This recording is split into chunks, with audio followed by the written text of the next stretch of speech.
All right, welcome to the stream. We are live. Today, gonna go kill some stuff in Kael. Still got some faction to earn, so gonna kill some giants and stuff.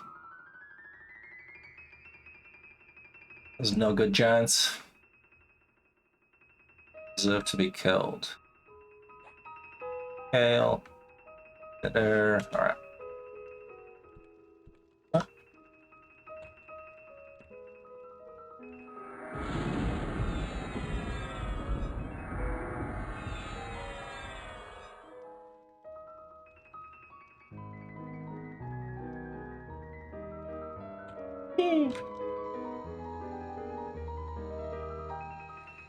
I'm trying some royalty-free music this time around. I've got some classical music playing. I had a bunch of videos that were okay on Twitch, and then I tried uploading them on YouTube, and they just had like a bunch of copyright strikes and stuff, so that's no good. That's really annoying.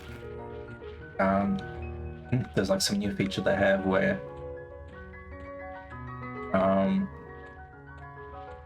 they can mute just the music but keep the other audio. Some beta feature where like you just press the button and it tries to process the video by editing out the music. I'll just see if it works. It's taken a long time. I clicked it on one video and it's been like an hour and it still hasn't done like one song, so I don't know how practical it is, but we shall see. So, classical music it is. The only thing with classical music though is that the volume varies a lot because they those composers, they sure like to vary the audio to get that feel of songs really being dynamic. Those composers, they will love to make it quiet and then loud.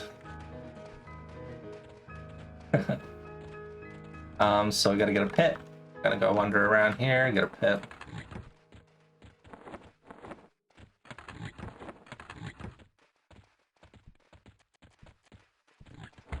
Do I have a taller robe? I don't.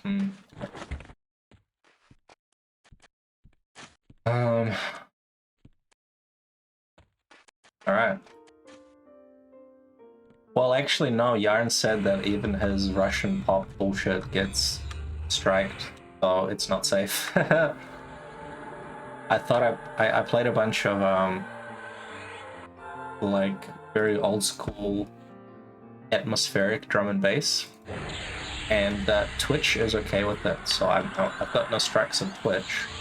However, on YouTube, as soon as I uploaded it, it was just like 4 or 5 songs in a video just got striked, and I'm like, ugh, gross.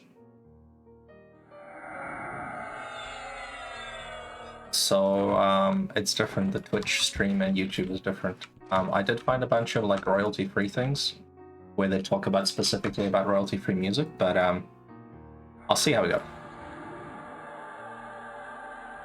These are different guards. Yep, I went through here yesterday and none of these were diet charmable, so I had to go through quite deep, try to find a pet. So I'll just try it again with these new guards. Uh-oh. Rock, Shaggy.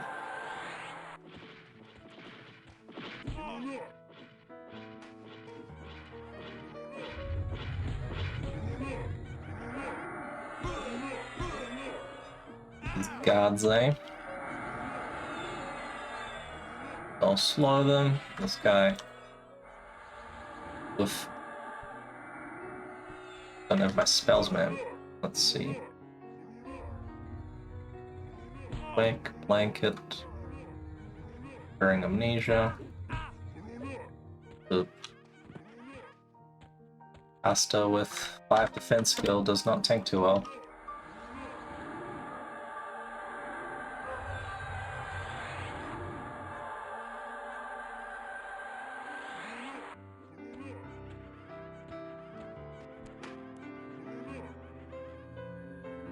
Hey, we'll just listen to some nice classical music. It's very soothing, very nice. Did this work? Yep. So, Soviet era Russian music is not safe. And drum and bass is not safe, but maybe playing specifically called royalty-free music will surely be safe. Yeah, that's right, walk away. Did you see our little Ring 10 event that we did earlier in the day, Powers?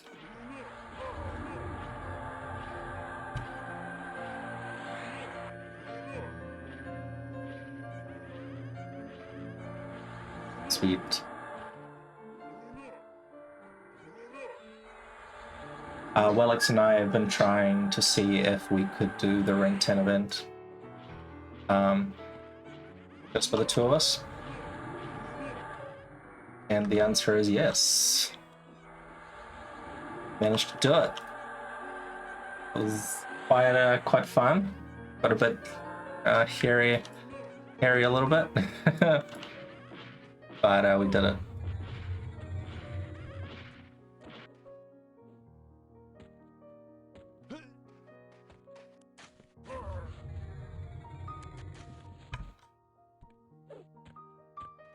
The good thing about doing it with less people is that it doesn't take any longer or shorter or anything like that. It's a timed event, so it takes about the same. The only thing was the Narandi kill, of course, was a little bit more tricky.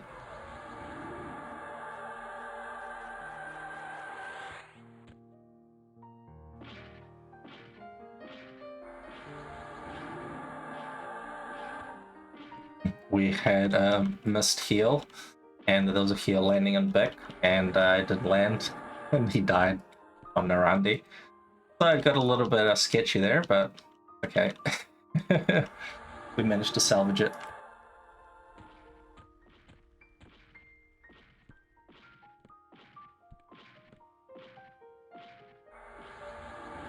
Got a little bit exciting right at the end. Oh my god, why are these all too high? They'll suck.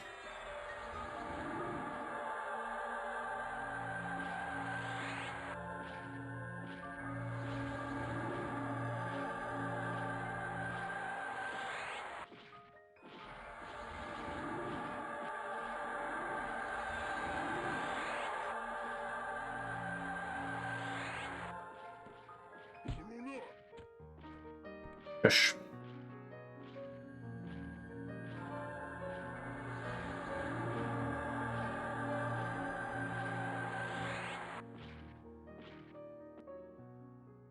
Maybe I'll just ignore these. Well, I mean, it's RNG, right? So you could get lucky and you could get it to drop right away, or not.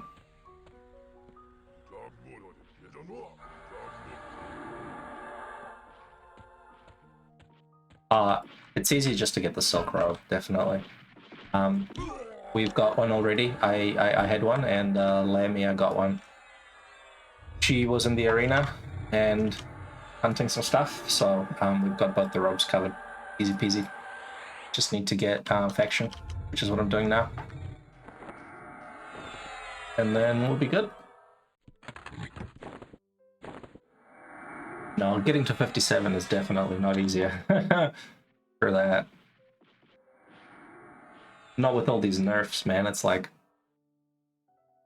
you know how hard it is to level new characters. God, it sucks. Sucks ass.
looking at some of these genres on Twitch.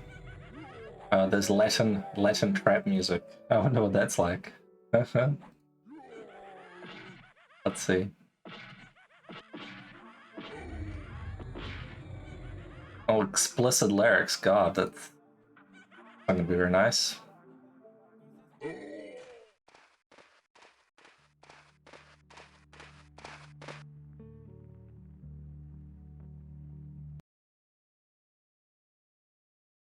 Yeah, cool, man. Good night. Thanks for tuning in. Get some rest. Don't work too hard.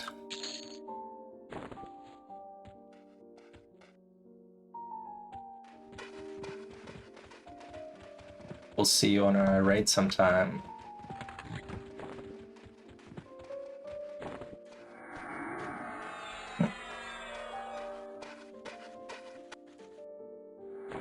I think we've got a raid tomorrow or something, Sleeper's Tomb. Get some primals, get some good stuff.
Whoa, this music's getting cray-cray.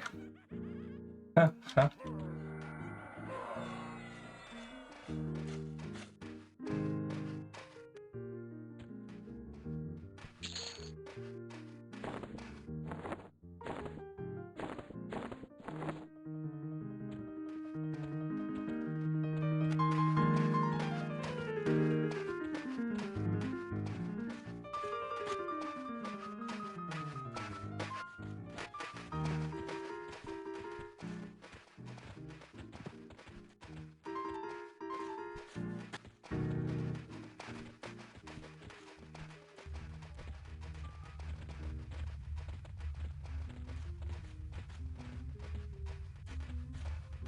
Alright. Let's kill these punk-ass giants.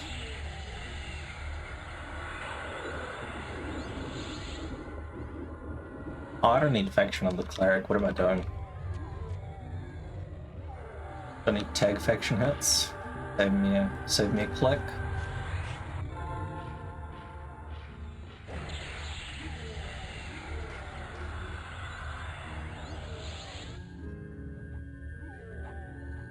Do what my pet hits for.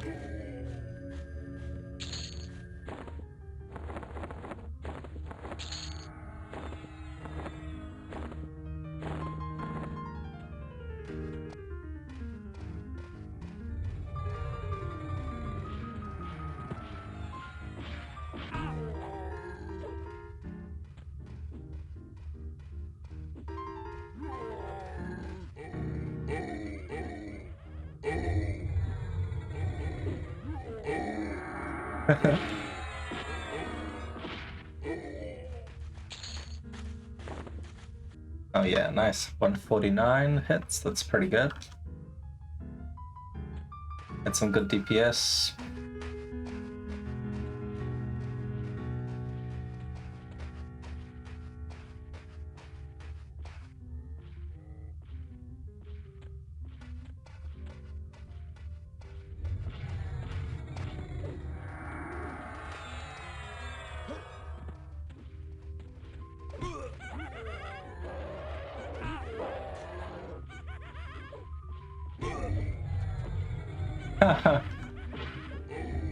My guildies are just giving me some shit.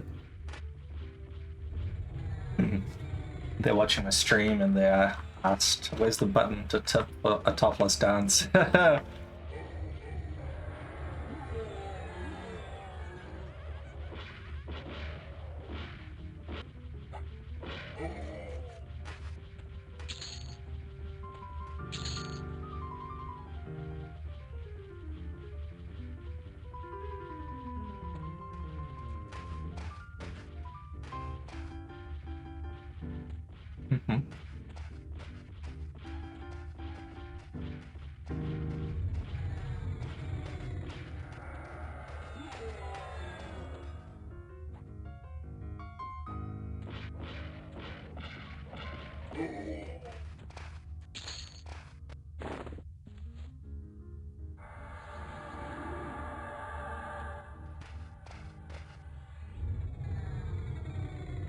See, Jonathan is doing a mess group buff at the Grand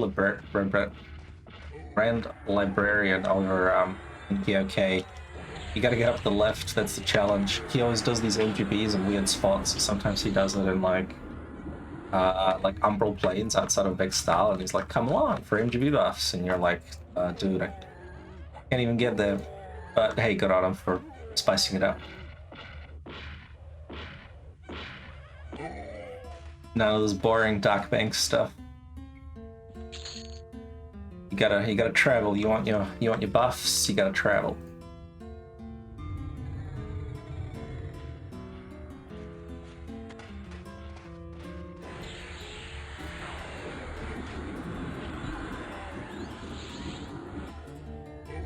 Oops.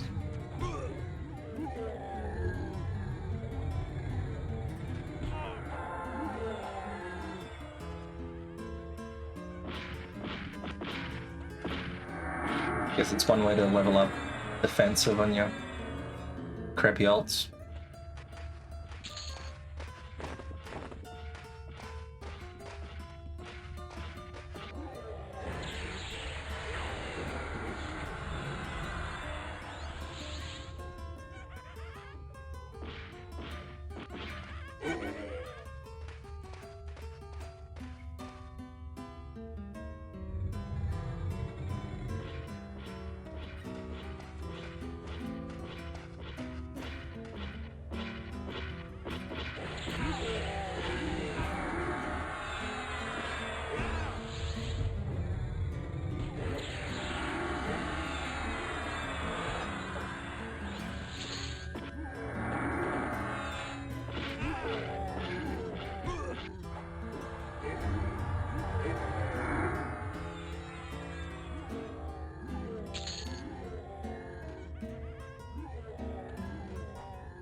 These guys are pretty good. You just kill them en masse. They die pretty easily, and they're about 5 or 10 faction pop. So it's the quickest way I've seen to work up 30th infection. There's no bosses or anything you can kill to get a big faction hit for coldain. You gotta just chip away at it with these low B giants, but at least you can kill them pretty quick. They're not very tough.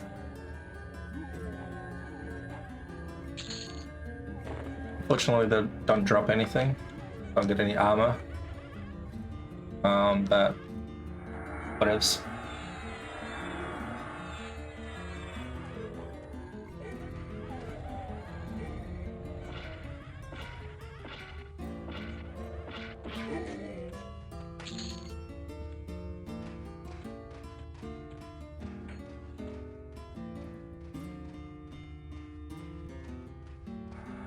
the point of going for buffs if you just fall and lose them all? Well, don't fall. Don't fall off the lift, bro. It's pretty funny if you get like MGB buffs and then you just suicide. I'm here for knowledge. Ultimate wisdom. You just die and fall to your death. Congrats, you have now ascended. So I recently got the ego buff, so I think a good timer if I want to get the faction would be if my buff wears off, then I think we'll be done. That's about 2 hours. I don't think I need that much faction, but it should get into kindly or warmly. I only need kindly to get the quest stuff.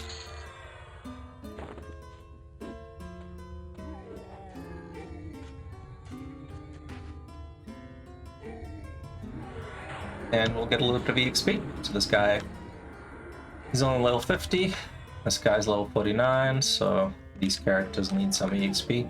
So this is like a nice little slow way to grind while working that faction. Primary purpose for this is not EXP, it's just getting that faction. So whatever little experience we get is gonna be it. We'll just accept it and we'll love it.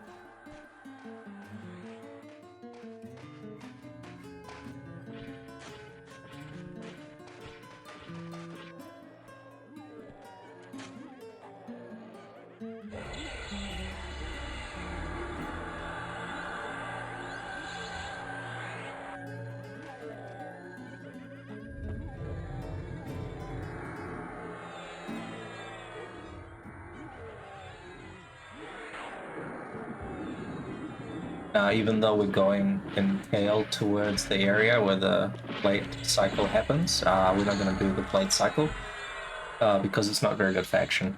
It's used for the coldain ring. It gives you a chance of armor drops. However, the faction hits are not any different than these lobby giants, and they're a lot harder to kill. The mobs are a lot tougher.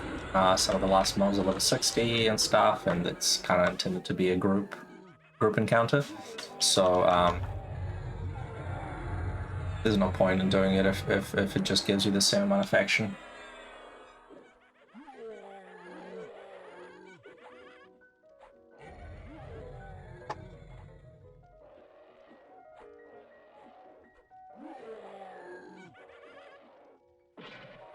I tested it out and it was the same faction, so it's no point.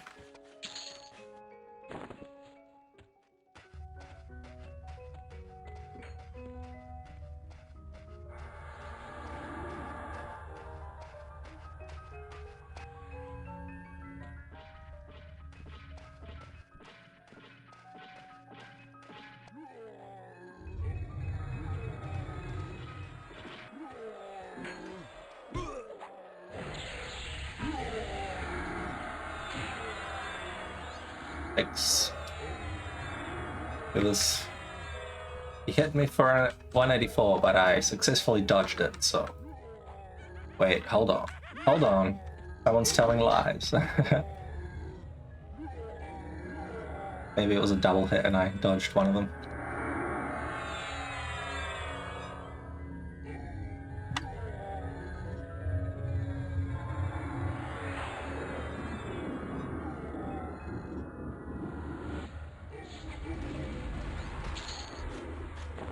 Alright, get some fat loots. I think this range item is an upgrade. This 2 AC, 6 strength. Yeah. Pretty good.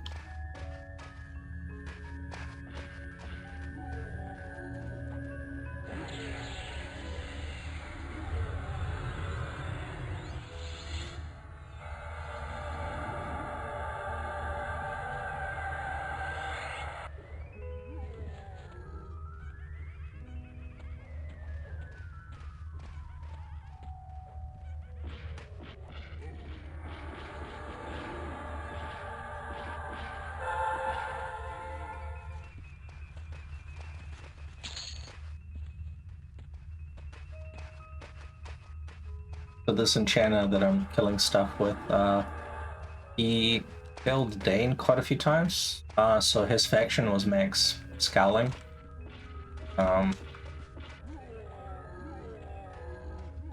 Back, I don't know, would be a year and a half ago now. So I've done a little bit of sporadic hunting to boost my coldain faction. But maybe after years of trying to repair it, maybe I'll be back into non-KOS. We shall see. It'll be nice. It's quite handy because if you need a character to like buff you during like a coldain war or something, it's nice to have an enchanter that can get there and not be kill on sight. Oh yeah, maybe I'll give this helmet to my pets.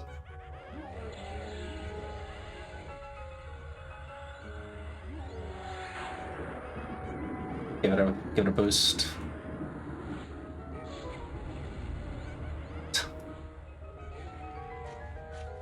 Alright, black skeleton.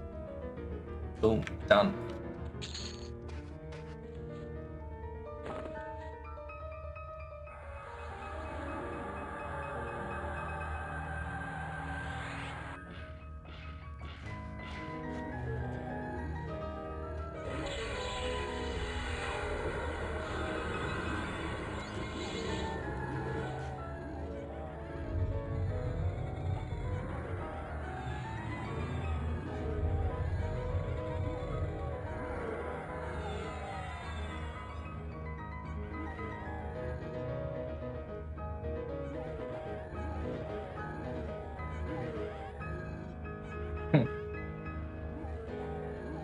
Nice on the competing MGB.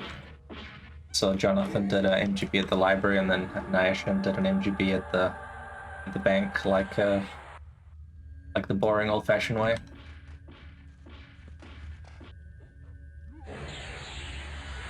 He's rebelling against the exotic MGBs.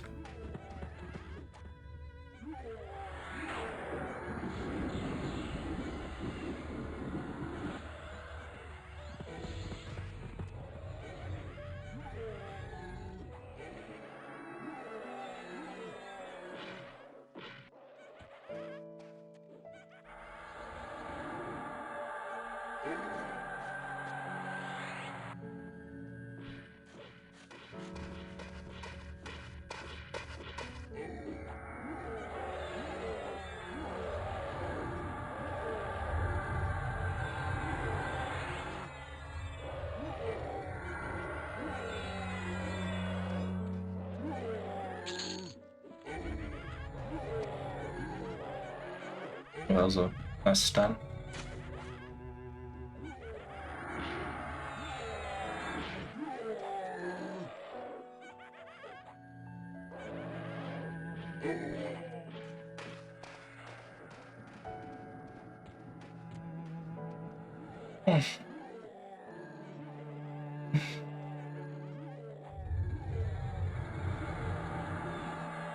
This guy complete heals, but maybe if we beat Kaiten, then he might not. I think I've snared him. Is there gonna be enough time? Nope. Nope. Didn't work. Too slow, too slow.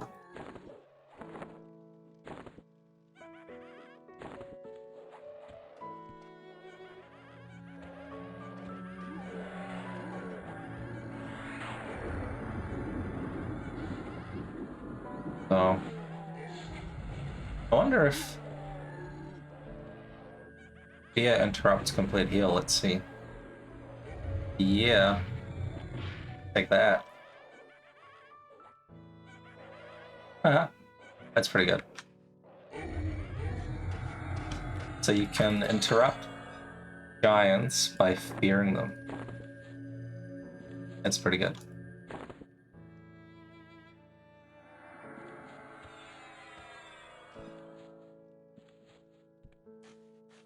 Oh no, we've got...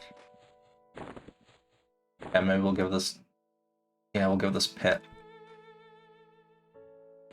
a royal blood, and then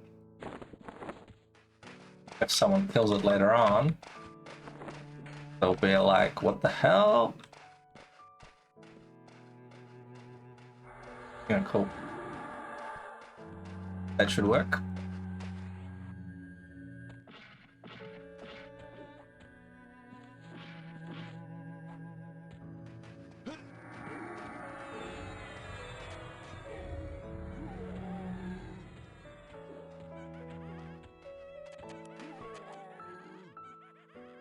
The XP is moving slowly. I was at 73, I think, so now I'm at 78. It'd be nice to get level 51 by the end of this if I can. Maybe that can be my metric. Maybe I'll keep killing until I get to 51. At level 51, you get to use a whole heap more items. There's a bunch of Kazakh Thul. So Kazakh Thul is revamped on this server, and all the loot has a required level 51. Some of it is pretty decent. There's like a nice belt, a nice mask, a few okay pieces that have a required level of 51, so once you're done, you take advantage of that. And they're all really cheap in the bazaar because they're not really twink items. Like, people that twink usually want items that don't have a requirement. So these items are just like super cheap because nobody can really sell them.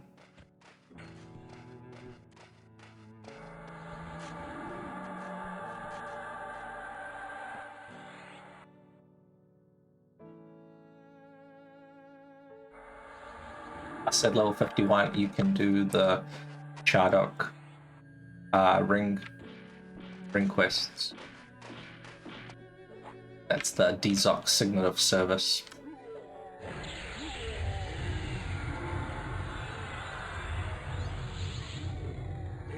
They're really good.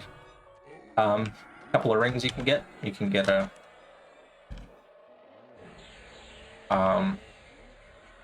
like a 65 hit point, 50 mana ring as the first ring, and the second ring is like 85 hit points or 80 hit points or something like that.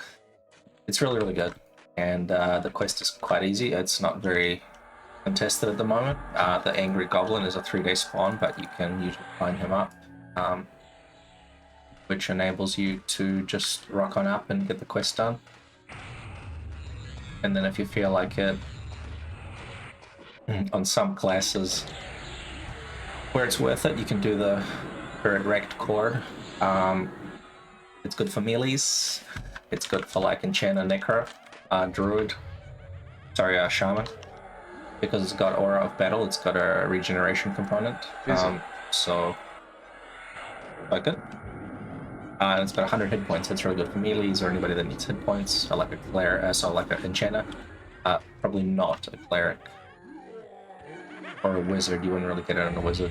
You need the mana on a wizard. Same with cleric, you want mana.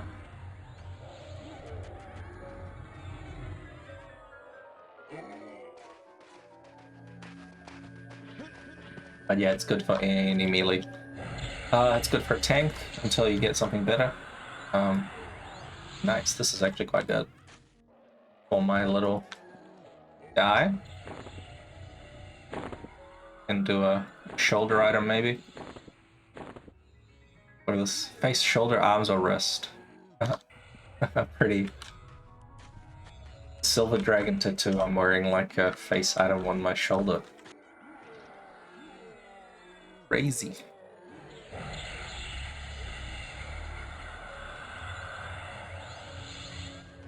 Alright, I just realized why the EXP is not that good. It's because of Dire Charm. So, one of my pets, the werewolf, he's actually a Dire Charmed pet, which means that he takes like 50% of the EXP. Since our primary purpose here is to get faction, that doesn't matter. But it just means that EXP is not as good as it could be. These characters are low, and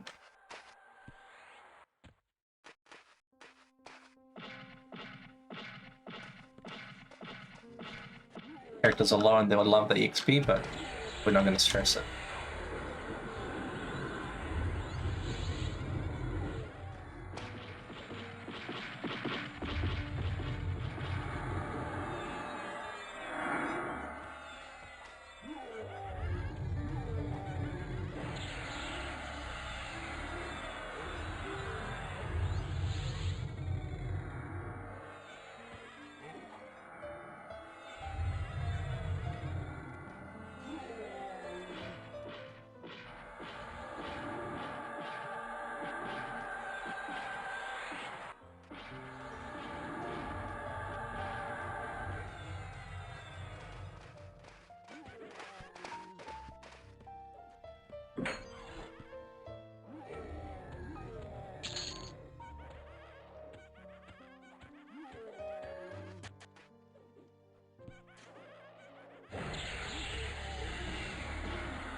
Hey, nice.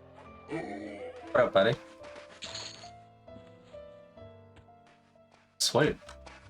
Got some company.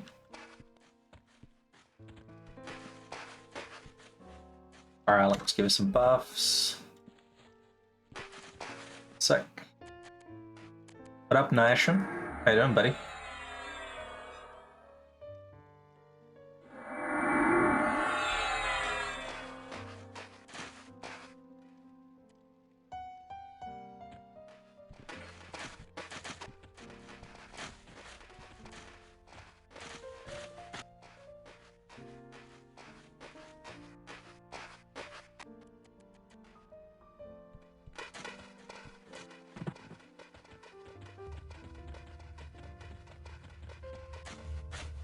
You've got an invite on the druid.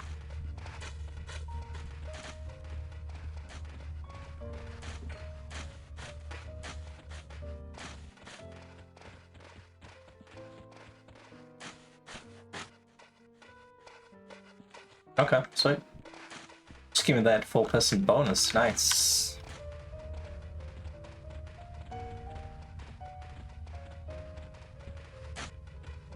Did you need some faction as well? Did you take some faction hits?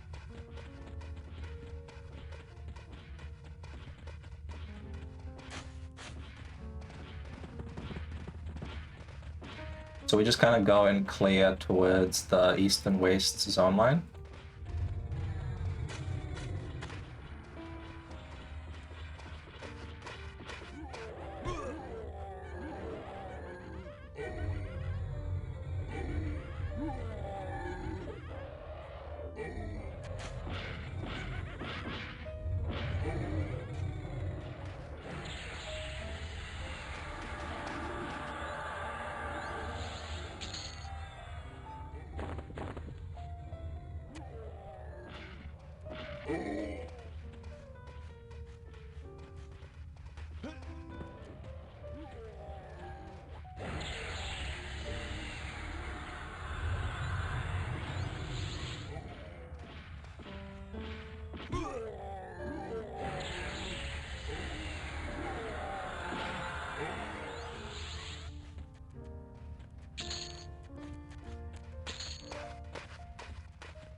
Well, yeah, I'm trying to get faction for the cleric. Sorry, not the cleric, the necro. The cleric has faction. I did cleric, a different cleric's faction yesterday.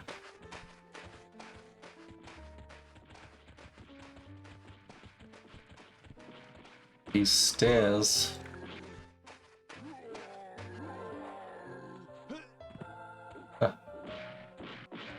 It's like they're made for giants or something.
My friend has a good rogue weapon. I can't remember if you got the one from Curse. The Curse cycle, that's a really, really awesome rogue one-hand piercer. I just want him to link it if he's got it.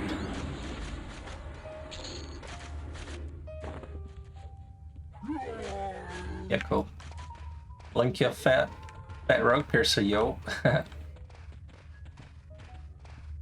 Fizzle. Yeah, that's the one. Nice. Check this out. So good. It's the best one you can get. Best bang for buck.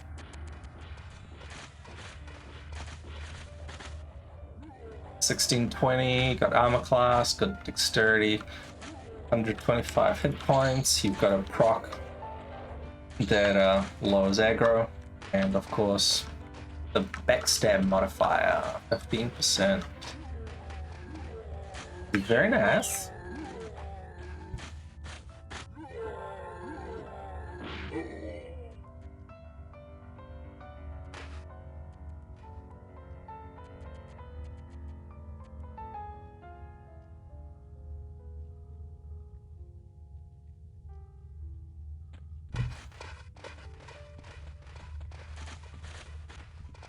Alright, back down we go towards the moat area. Stuff should just be respawning. But that's pretty much it. We've cleared all the stuff to the top. Just around the corner is the Eastern Wastes zone line, so there's no more giants left. And all these give the same faction. I think they're all 5 faction a hit, and they're like super easy to kill. So this is why this is good. You just do the little Eastern Wastes area, and you just get it maxed out pretty quick. So this stuff, yep, sweet. See over here, this guy's respawned. Yeah.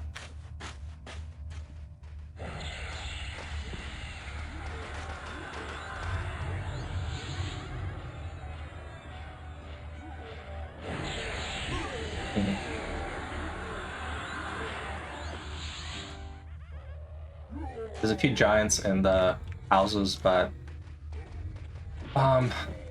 I don't know. Yeah, stuff's not respawned yet. Let's go to the houses.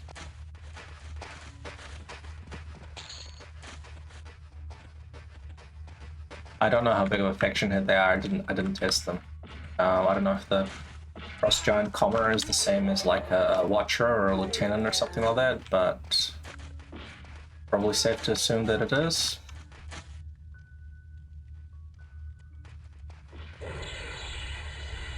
But these guys are super easy to kill.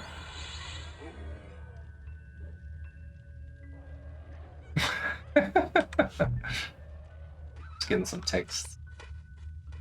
Girlfriend's wishing me and get well soon, and she came around dressed like a babushka, brought me some lemons, and now she's sending me these memes of babushkas from Russia with the scarf over their heads.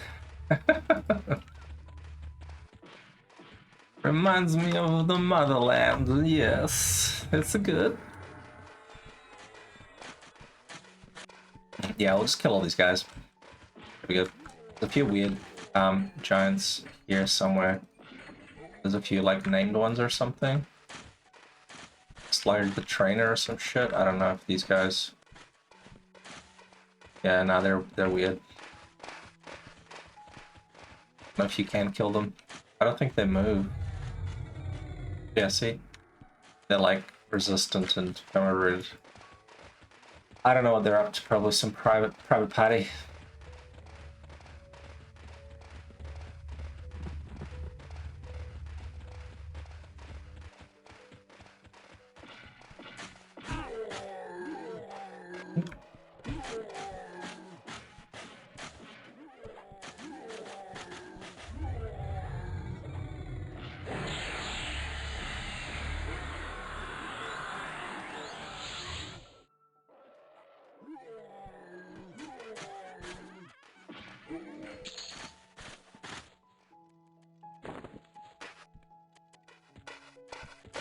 Okay, I think we're good. Now we can go back and go towards the moat area. Yep, this guy's just respawned, the Jundon.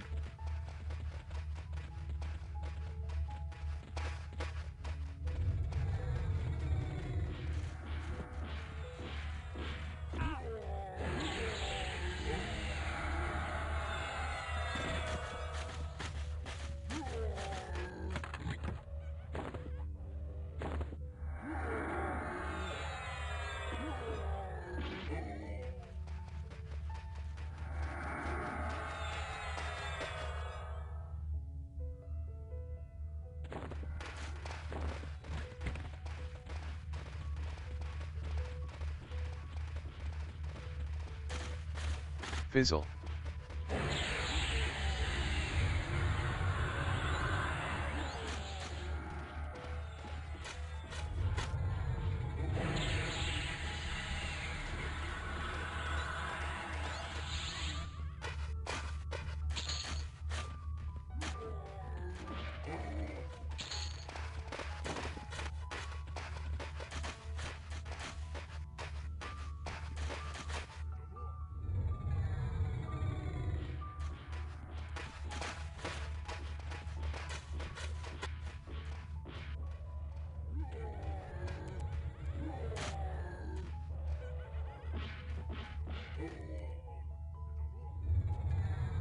Two of these, hope you're ready. It's gonna be tough.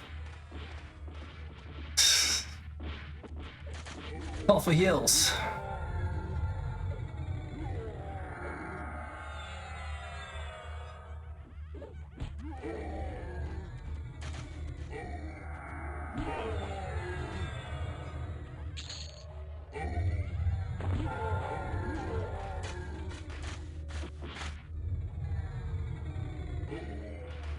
I think one just spawned as I pulled this guy, so we might get two. Yep, there it is.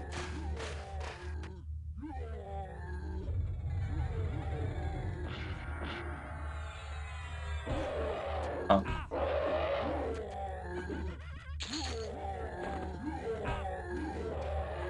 Pull this guy, give you a heal.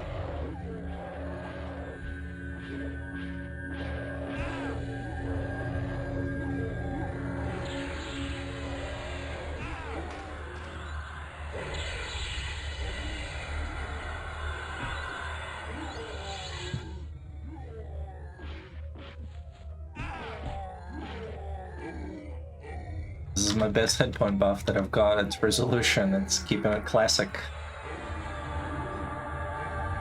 Actually, I wonder if the EXP is better now, despite you being level 60. Fizzle. The fact that you are probably doing about the same DPS as my pet. Maybe the lack of Dire Charm EXP penalty is gonna make it go quicker. It's like the 4-person bonus plus lack of Dire Charm EXP penalty. That might be good.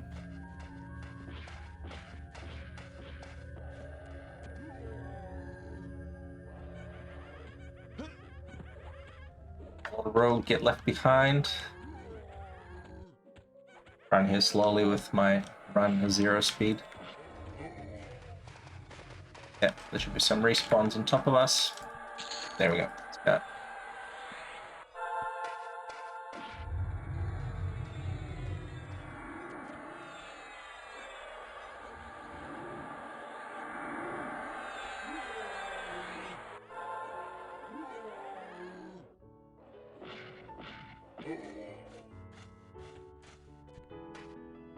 Ooh, nice critical. Look at that. 900. Stab. I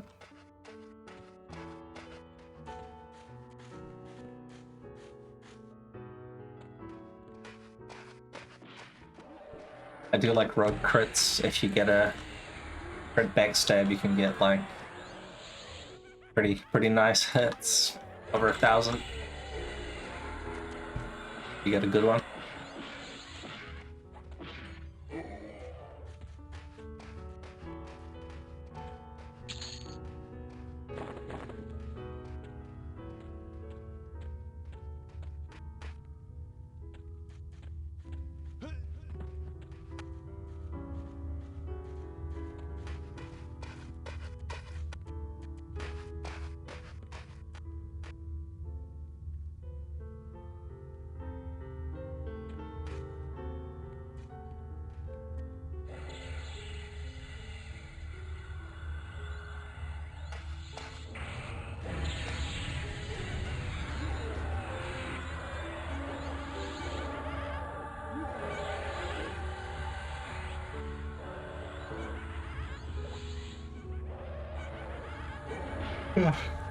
Rogues are going to be great in Planes of Power. Everything has a much lower armor class, so they're going to be doing max hits or close to max hits quite often, especially if you've got nice attack armor. like from Style, and if you get some of the elemental planes armor, it's got really, really nice attack stats on it, and the armor class of the monsters in PvP is much lower. They went a bit overboard. In Lachlan, I think they dialed up the armor class notch too high, and they had like a design decision where they were like, well, do we either keep increasing armor class and make it just like completely impossible, you know, or anyone that doesn't have full planes of power gear to hit anything in planes of power, or do we like dial it back a notch and just kind of go back to like a baseline, you know, like with Mudflation, they keep increasing the hit point numbers, but with armor class, the equation wouldn't really make sense. I think if you kept increasing it, then like the number of attack you'd have to have in Planes of Power or 1 or 2, 3 expansions later would just be so high that anything earlier, like Kuna, Cabelius, Lachlan, etc., would just be like become trivialized by the amount of attack you'd have to have. So they kind of decided that like, oh, hit points make sense, but armor class doesn't make sense to keep raising, so they dialed it back, I believe, and in future expansions, everything kind of has, I don't know, like Valius level armor class instead of Lachlan armor class. Lachlan, they got a bit carried away, I think. The devs were like, make the number higher. No, not like that.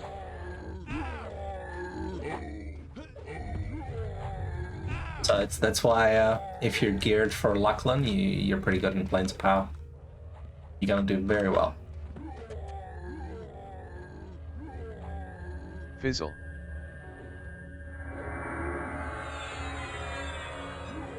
It's more fun to hit monsters in melee in Planes of Power. It's much more viable. They balanced it better because due to high armor class, the wizards were just much more powerful as you mitigate all that armor class. So you kind of had this balance of like melee damage and spells, and then in Lachlan, as you can see by the raids, the wizards and stuff and the nukers were just doing so much more damage because of the whole mitigation aspect of it, so they just dialed it back down in PvP to make the melees compete with casters, because casters were just, you know, too powerful.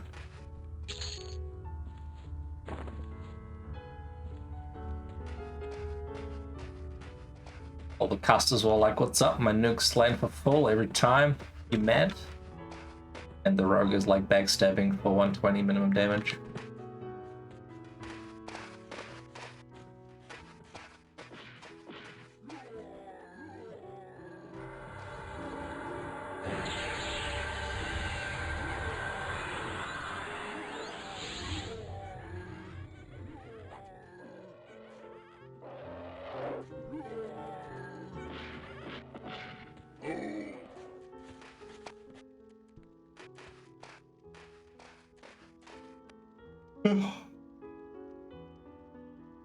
There'll be a little delay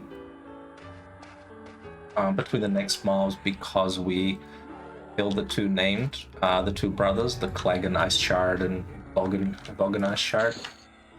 They were killed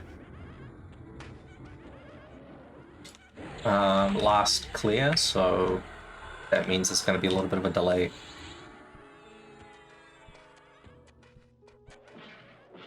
Little intermission, we can do a little dance.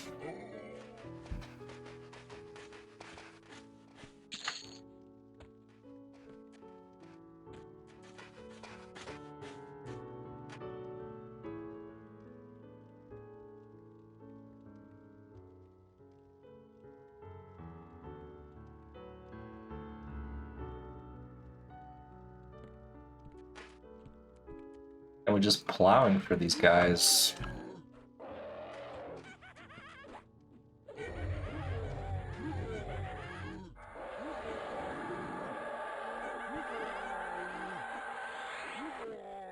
Must be the Necropet. I think that's definitely it.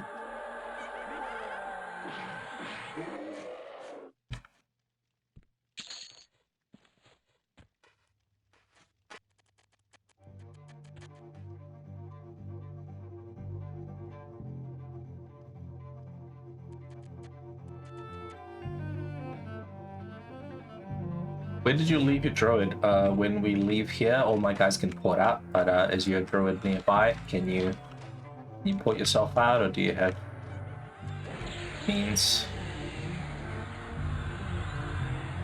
You ask us if you're typing, that's very polite. Are you typing, honey? Don't want to distract you from your chatting to your friends. It's good.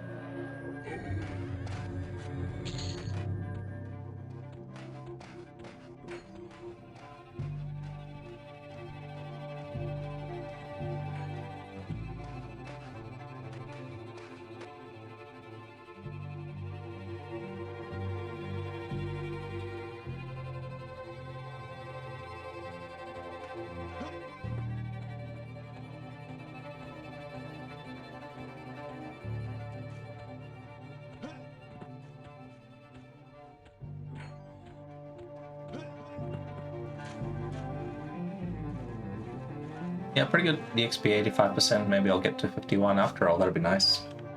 That would be cool. You unlock all sorts of magical abilities at 51. You get access to some quests, and you get access to the Kazakh armor.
Excuse me. Might have to have a little bit of an early night tonight. I'll do a few more cycles of this faction, and that should top me up enough, and then I just go to sleep.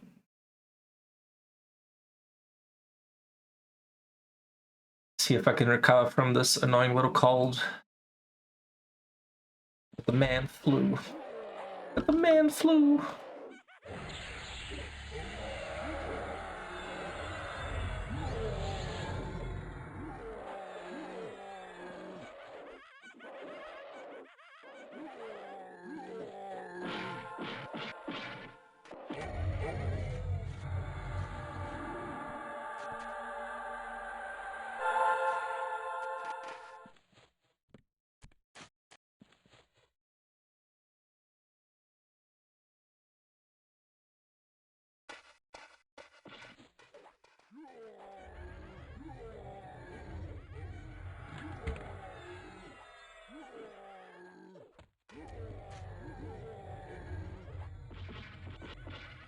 Kind of funny how you see the alliance chat on one character but not the others. Ah, okay. That's one way to make it work. Cool. Pretty good. Just refresh your channel listing. It updates the chat. There we go. Learn something new today.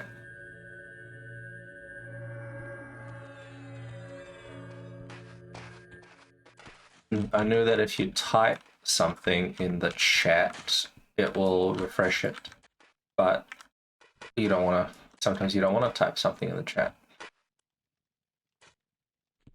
You don't want to be like, "Hey everybody, hey everybody." If I get Elysian arms or something, I think I need those.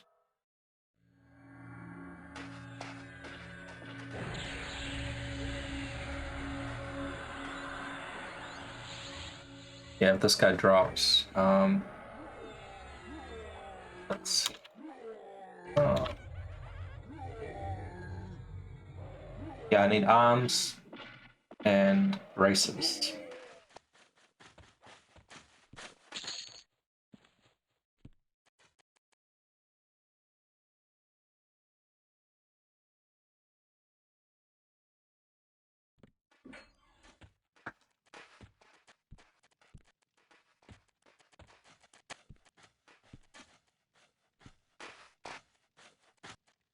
Yeah, I need 2 braces and 1 arms.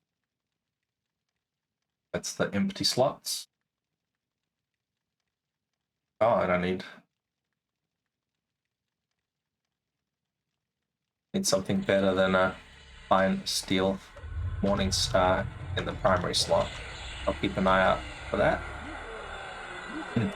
My friend has a little lobby druid that he started to play, but he had complete garbage here. So I'm just trying to loot some rotting crap for him.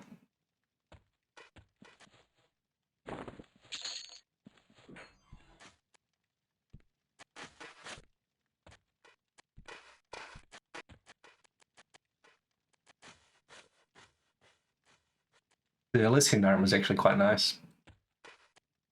Can't remember if there's one more spawn here. Ah, yes, there is.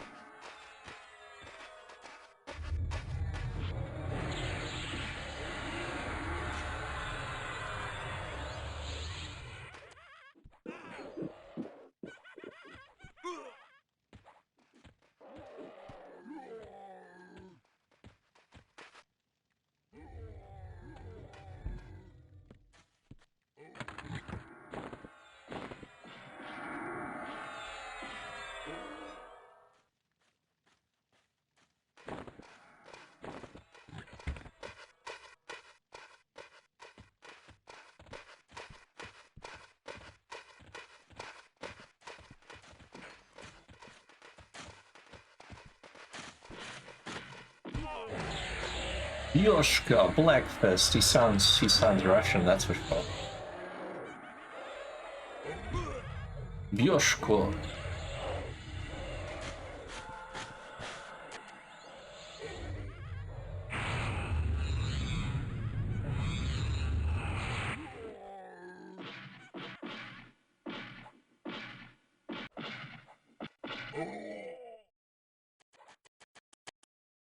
He's got anything good? Yeah. Mask of Melodation or something. Okay. Oh, we've got better.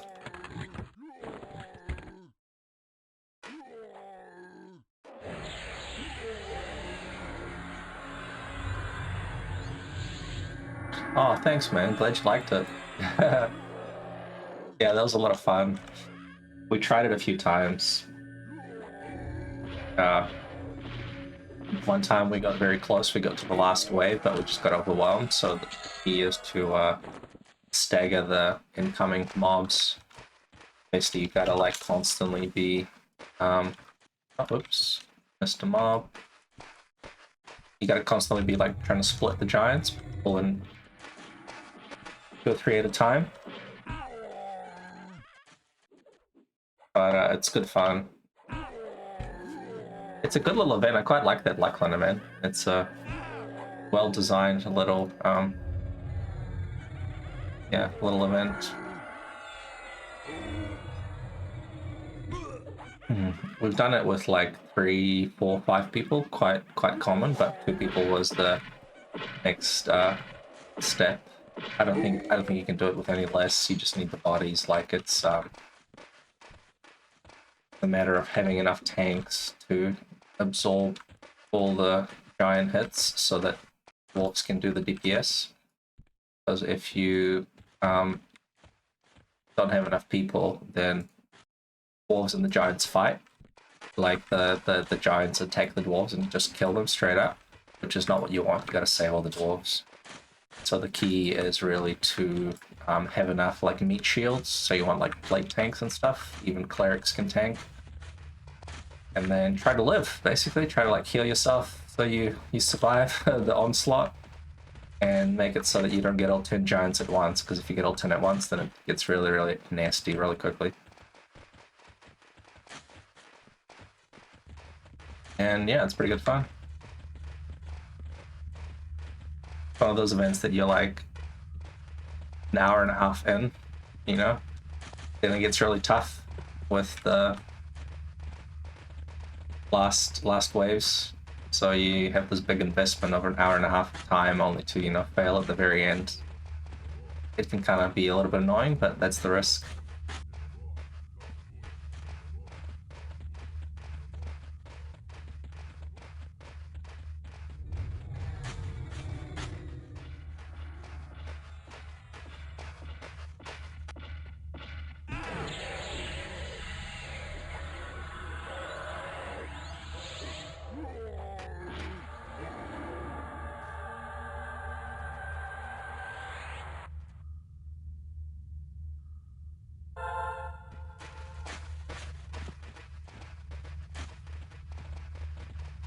Yeah, thanks for tuning in. Glad you liked it. Got a bit scary at the end when the main tank died. That was not expected. We just missed a CH. Wait.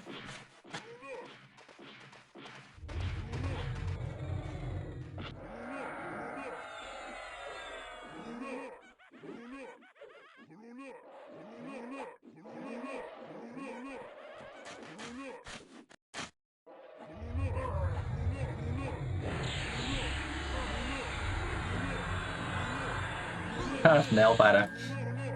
It's like the Olympics, you know? On the very last lap, you get the guy trips over and he's gonna make it. You know, those bike races where they all fall over. Some spectators in the way and then all the bikes crash.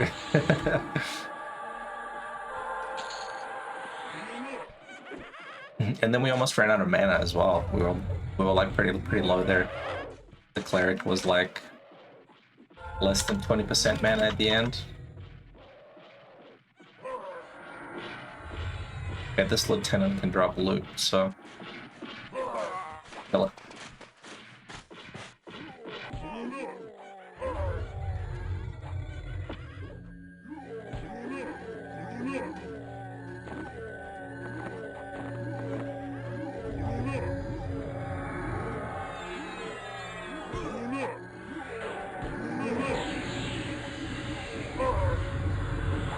Finish this skeleton, yeah.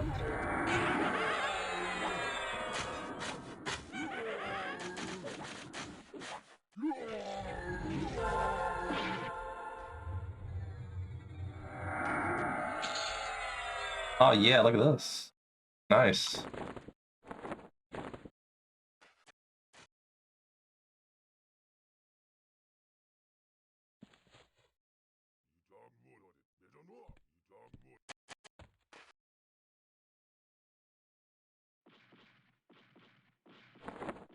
Yeah, exactly, they suck. You know it.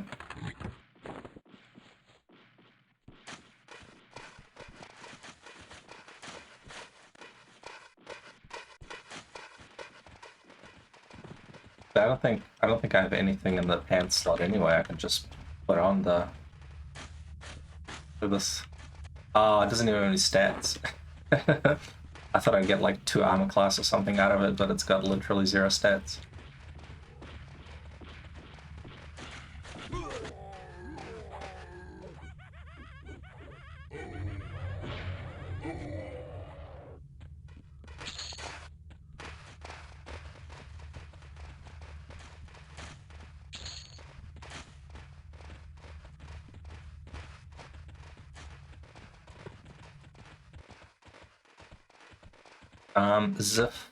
Zif1, do you play on the EQMX server, the emulator server, TAKP?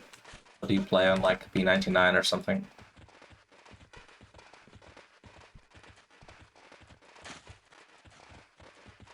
Don't know where you might have found this stream. If you're a fellow TAKP player, or if you just watching for streams.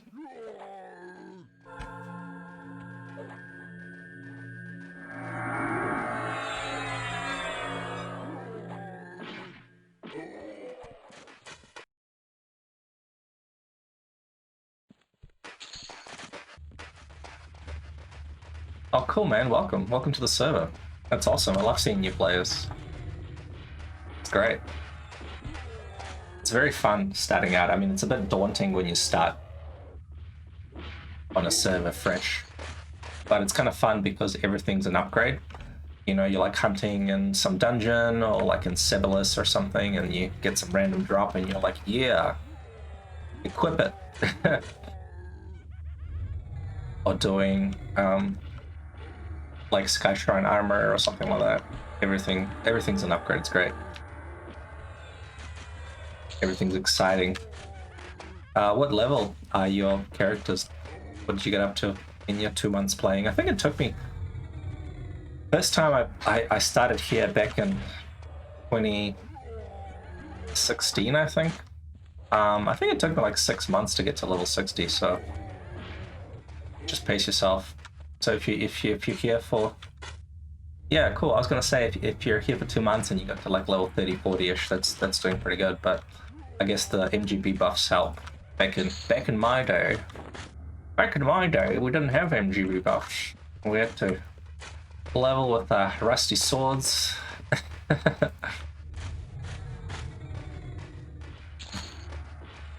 One thing that does help here is the bazaar. It's quite accessible and relatively cheap.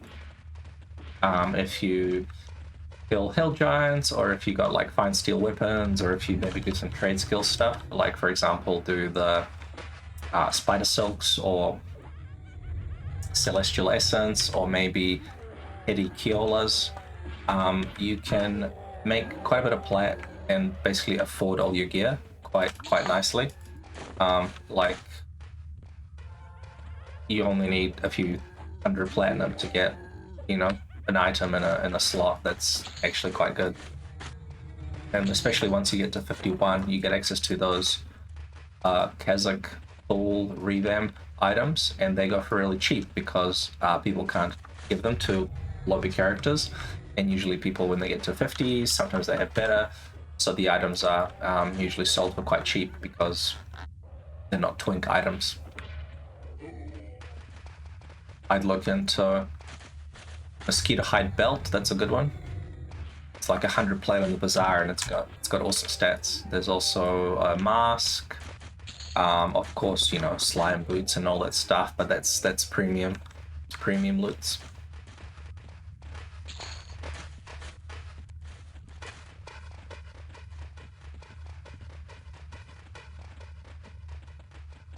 Hey, yeah, cool, man. Welcome, Deafened.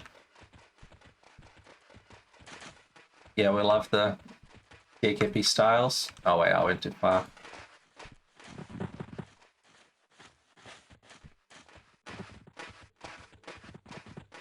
Yep, we love the little EQemulator server. I'm just killing here, getting some faction in faction Kael for Thurgoden, killing the bearded giants, which will give me coldain faction. I've got a couple of new characters here, and they need Thurgoden faction so I can do the armor quests. Where are you from? Do you play on P99 or anything like that, or do you play live on the progression servers or anything like that? Maybe even a different game. Those things exist.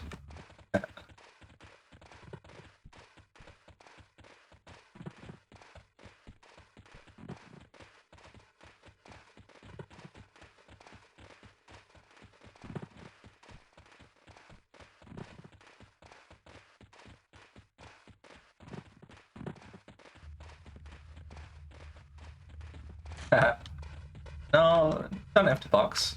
There's a few people in our guild who don't box. Sometimes they add another character later if they feel like it, but you can get by fine not boxing. People will always accept you in the groups because of the EXP bonus. I'm not sure if you're aware, but we have a funky little Legacy of Yukesha broken EXP mechanic where 4 people in the group will actually give you more EXP than 3 people in the group. So anyone with 3 boxes will always welcome a 4th. Yeah, exactly. 4th and 5th will give you a nice bonus, so you can always just advertise that. Plus people will, you know, get some company.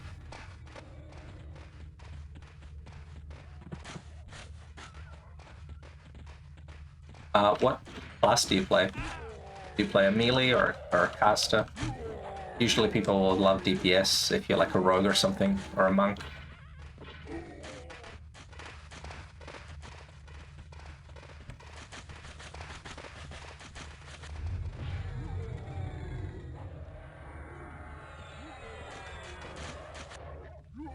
Oh yeah, enchanters. Yeah, that's my favorite class back in the day. My very first character was a warrior, and then I got to like level 50 and I was doing the planes, like Plane of Hate and stuff, and it just kind of sucked because you literally couldn't do anything on your own. You were completely 100% dependent on everyone as a warrior. And plus, you know, we were noobs, we had wrong gear selection, so I had like terrible items. So everything just kind of kicked your ass. And then I started playing on a different server. A friend of mine asked me to come join him on another server, so I started fresh. And then he said, "Come play an enchanter. We need enchanters. Like, I don't know if you need them for raiding or for grouping or something." So I started up an enchanter, and I just loved it ever since. It was really fun because you could actually solo, like truly solo. You could jump things, and you had the little runes, and then you could like levitate yourself with air illusion and that kind of stuff. So you would be hunting things even though you didn't have J boots. Like for example, you could still run around like the specters in an ocean of tears because you could levitate. It helped you get around terrain quicker and that kind of stuff. So I was like, oh man, this class is great. It's so versatile. And you could also do cool illusion tricks. You could pacify things and invis yourself and that kind of stuff. So just love the enchanter. And when I started here, my first trio was enchanter, cleric, and druid. So snare and ports and spirit of wolf on the druid, and then cleric and enchanter for the charm killing and stuff. So pretty good fun.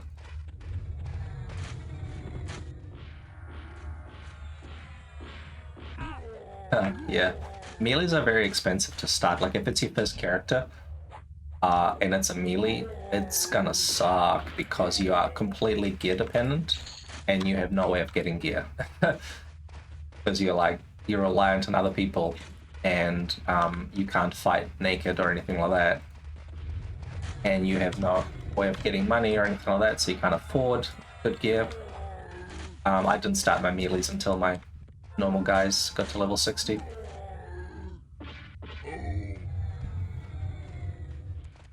Oh, I'm not sure what Ultima Online did. I remember that game. I had a friend who played it back in the Quake days. We'd play Quake and then he'd also play Ultima Online. That was the first big MMO.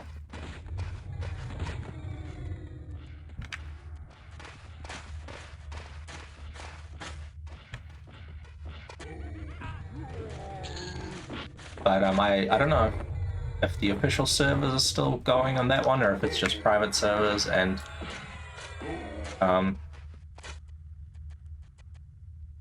oh yeah, they got classic versions. Nice.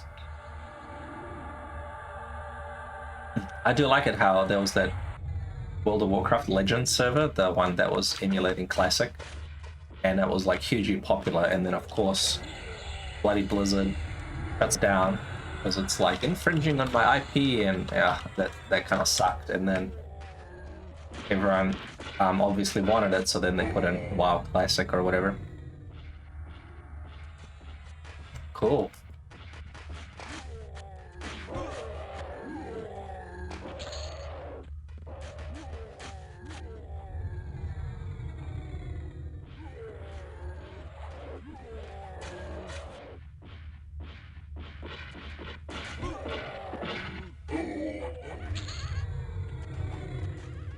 like custom content and stuff.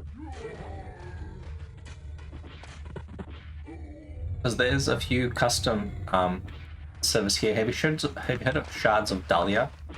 That's a really popular completely custom content. So they reuse all the elements of EQ, all the player models, all the monster models and stuff, but they just give everything a different name, and they give the items different stats and stuff. So it's all called custom, but it just looks like the old zones. It's really cool. It's very popular. It's been going around forever. I think like probably 15 years now.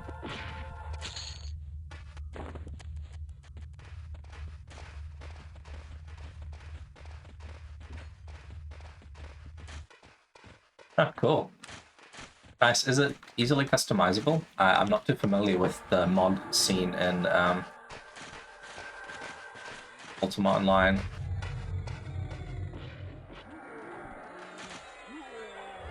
I know it's probably not going to be like, I don't know, StarCraft or something, but...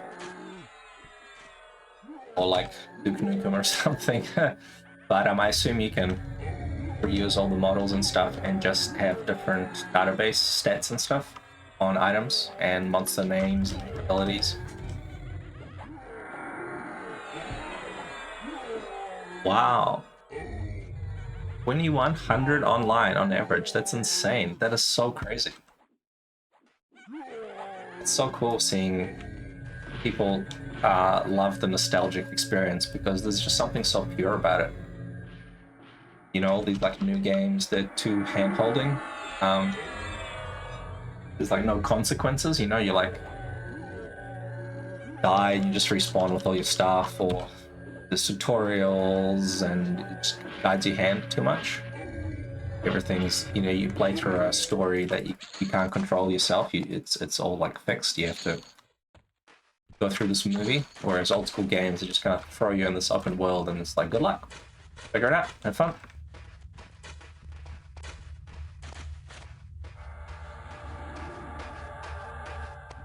Okay, cool. UI mods, nice.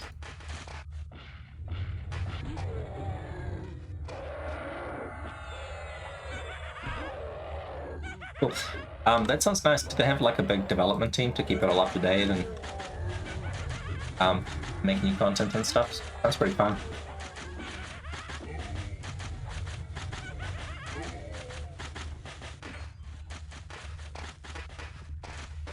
Fizzle.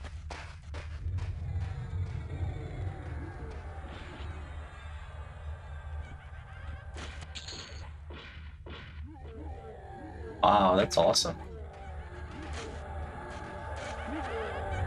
That's great, man. I love that Ultima Online's also got a big EQemulator following. That's great.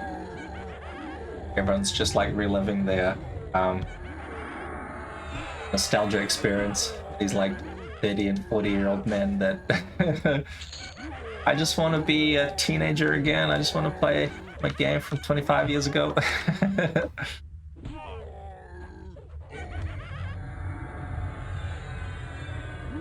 Yeah, Lazarus, that sounds familiar. I haven't checked that out. I know there was also EverQuest, like Project EverQuest Classic. I don't know what happened with that. I think they were gonna release it, but they might have run into some intellectual property decisions. Like restrictions, like the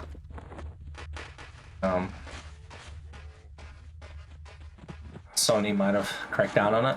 I'm not sure what happened, because they wanted to recreate absolutely everything perfect, and it was progressing pretty well, but then it just kind of died off, so...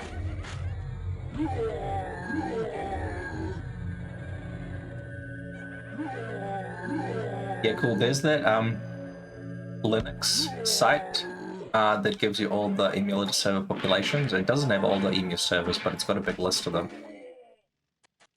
That's quite cool. You can see like EQ Reborn and some other stuff. Definitely nice to see people enjoying the classic content. Like, this server's been going for 6 years now, and it's not even at the last expansion. So once POP comes out, hopefully this year, I think the idea is that it might be finished this year. They're on the last zones, plenty of time. Seems to be progressing quite well. So if that gets released this year, that means development will be finished, you know, except for bugs and that kind of stuff. But as far as all the content is concerned, should be finished. There may need to be some tweaks and adjustments and bug fixes and that sort of stuff. But I think the idea is that when it's finished, they'll release the project source code so people can go spin up their own emulator servers. So I hope the server stays around for a long time, but if it doesn't, then its legacy through the source code will at least live on for a very long time.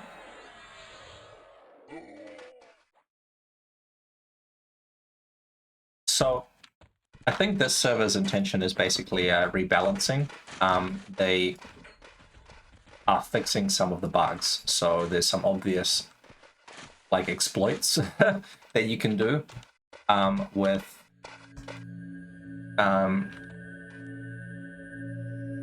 like the Shadow Knight and the Permapessy, and there's a few tricks and exploits that you can do that abuse the game mechanics. So this server is trying to be true to the look and feel of the expansions, but they do want to fix the bugs. So they're going to rebalance some of the content. For example, in Planet Time, some of the items that we had were broken. Like the itemization wasn't finished. It was like in an alpha state. So I think the devs will recreate that and fix it. And also the final boss, Quarum, he wasn't really killable. So they're going to like balance it and fix it up. So this server is basically I'd probably prefer the fixing, like having broken content. It's, you know, like something that's really, really OP. Oh, Eraser class, that's a good question. Ixar Necro OP, they're pretty fun.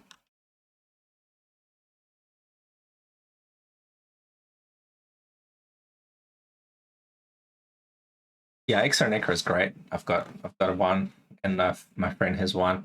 They're not that good at the moment, but apparently in Planes of Power, there's a few places where they can just dominate. Look at this little Necro just getting crunched.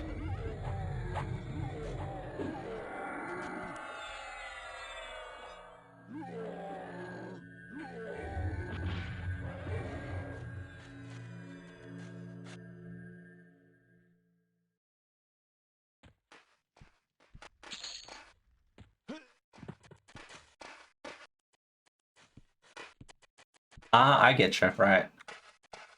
That's pretty cool. Someone was like, hang on, why don't we make it better? Why do we have to like make it 1-for-1? Why don't we try to make it better? And everyone's like, what? You're allowed to do that? Is that legal?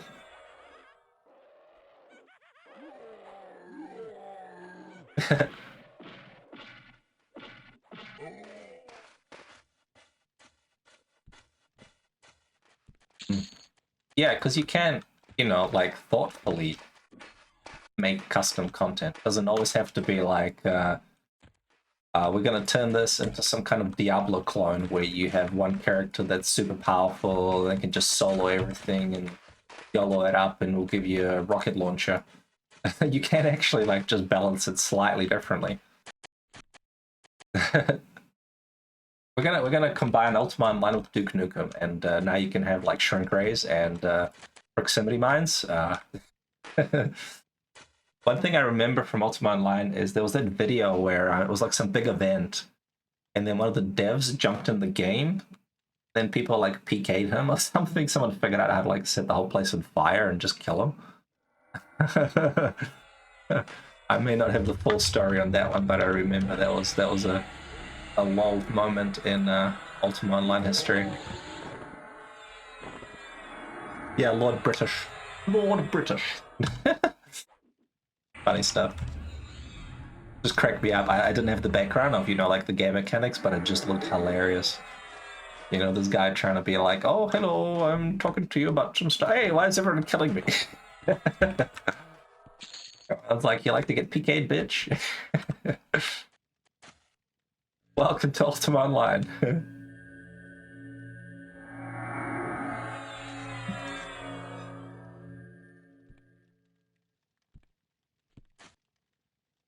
Yep. Yeah, EQ development really changed. I think when World of Warcraft launched and they started to go for like instance raids and that kind of stuff, it all went a little bit downhill. It lost the personal touch. You could tell when the game switched from like thoughtful items to just spreadsheet items, where they would just plug in stats from the previous expansion and they would just, you know, like go plus 13%. And all the items would just 13% more AC and hit points and stuff, instead of having really unique effects and stuff you had to think about, stuff that wasn't just an obvious upgrade. It wasn't just, you know, you just go into this tier 4 zone instead of the tier 3 zone, and then all your items are upgradable and have plus 10 more, you know, stats. Whereas in Planes of Power, compared to the style loot, you actually had to think about it. You had to be like, oh, do I want this focus effect? Or do I want this item with slightly better resists? Do I want this item with attack? Or do I want like a mana pres item? It was like thoughtful loot selection. That's what I liked. And sometimes, you know, you'd have one item that was like 3 expansions old that just had a special effect on it that you just still used. Whereas right now it just feels like, you know, just spreadsheeted, templated kind of stuff. You have your tier 1, tier 2, tier 3, tier 4 armor, and you just progress. And all the Defiant armor, and it's just like, ugh, just water it all down. And then, yeah, all the instances and mercenaries, and it just made it a bit too casual. I do like the brutality of this game, where you try something tricky and you're like deep in a dungeon and then you die, and then you're like, cool, now I gotta, you know, get my corpses. If you want to take that risk just before bedtime, you want to go and you know, go to a dungeon and kill some stuff, then you know, enjoy spending the next 2 hours trying to get your corpses. Like super tired the next day at work or school or whatever. But it's like, hey, consequences. I mean, with a necro and stuff, things got made a little bit easier. And here on a pre-boxing server, you're less reliant on others coming to save your ass, but the consequences are definitely real. I've had guildies that thought, you know, even in this expansion in Luckland, they were like, oh, we're gonna go to Plane of Fear and like kill something from an epic, and then they just get wrecked. Like, Plane of Fear is just, the mechanics in it are just so nasty. And then you know, you have these Vex style geared level 60s that are asking for help to get their corpses in Plane of Fear, and you're like, oh yep. still a tough classic zone. Because you got the scalings that just teleport you, and then things like you, and then you get dispelled, and then next thing you know, you got half the zone aggro on you, and then some golem death touches you, and then it's all right, cool, fun story. Fizzle.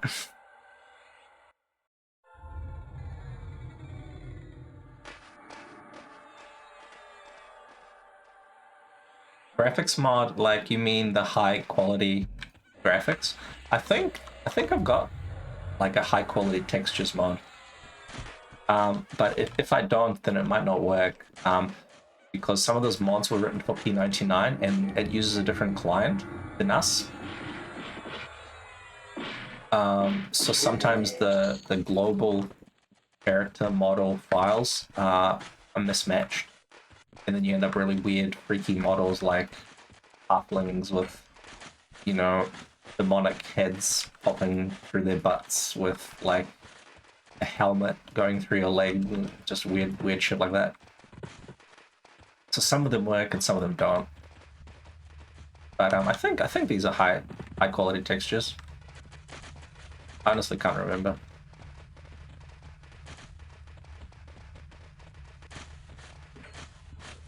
Scroll wheel, haha. Now you're asking for trouble.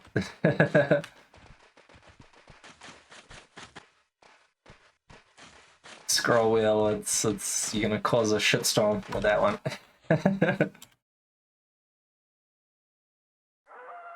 What you can do actually is if you press F9 twice, and then you use the Alt key to zoom out, pretty close. It's a little bit, you gotta like adjust it and stuff, but you can get pretty close.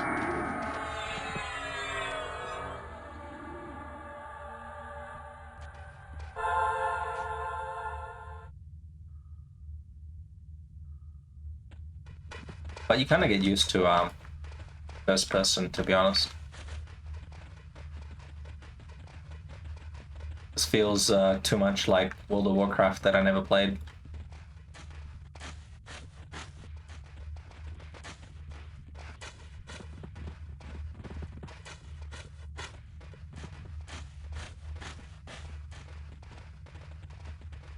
Yeah, looking around the corners is pretty annoying. Yeah, field of view would be nice. If you could modify that, that'd be great.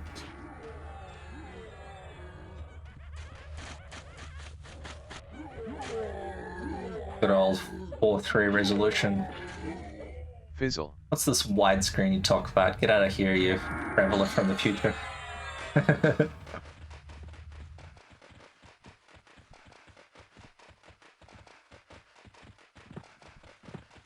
I do like how, you know, like basic operating system settings, such as the DPI, the scaling, just doesn't work here. You gotta like turn it off.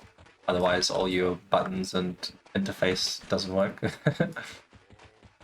That gets a few people when they create a new character and they post on the forum. They're like, why does my mouse not reach the corner of the screen? And it's, just turn off any UI Windows features newer than Windows XP. So that'd be great.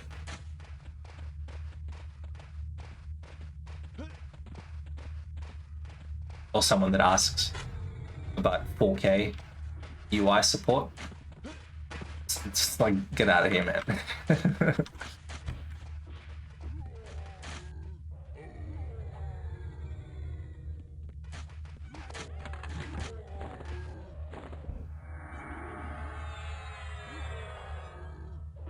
The game was kept at 15 FPS, oh my god.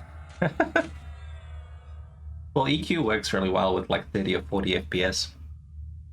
If you try to have higher FPS to make it smoother, the mouse look doesn't work properly.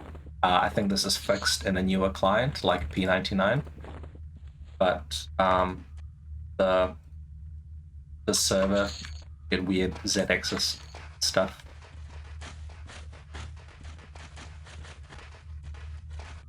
Yeah, I've got mine at 40, which is a bit of a downside because if you take falling damage, you take more falling damage with a lower frame rate. It's some weird mechanic. So if you have a low frame rate, you'll fall to your death quite easily. Whereas, like for example, if you go into the hole, if you drop in the hole from Neil, if you have high frame rate, about 120, you won't die. But if you have a frame rate of like 30 or 40, it will actually kill you. You'll 20k crater. It's very retarded, but hey. And also there's a levitate trick with higher frame rate. You stay in the air for longer. You drop slower. So if there's a tricky spot where you need to levitate across, a higher frame rate will allow you to do that.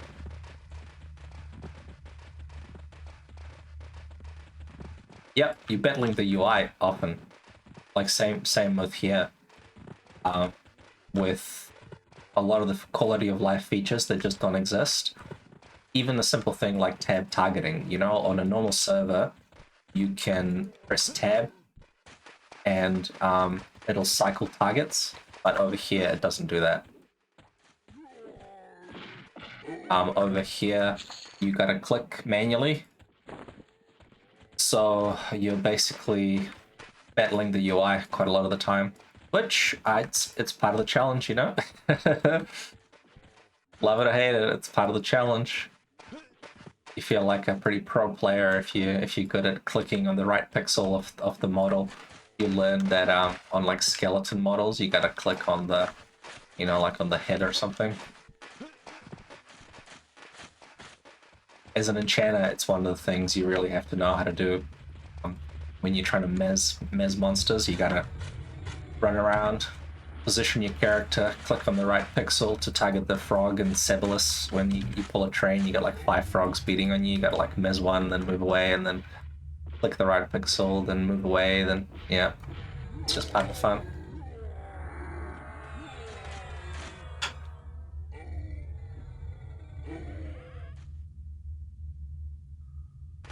Ha, yeah.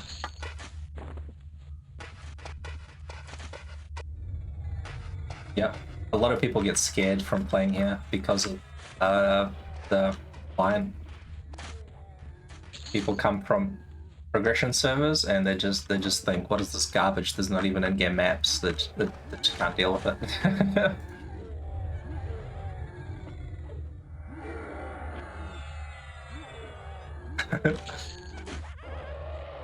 Yeah, it's pretty funny. I love those people that come on and they're like, what? No scroll wheel zoom? I'm out of here. See us. That's it. That's it. You're not gonna get my money. Like, okay, dude, that was always allowed. You can just leave.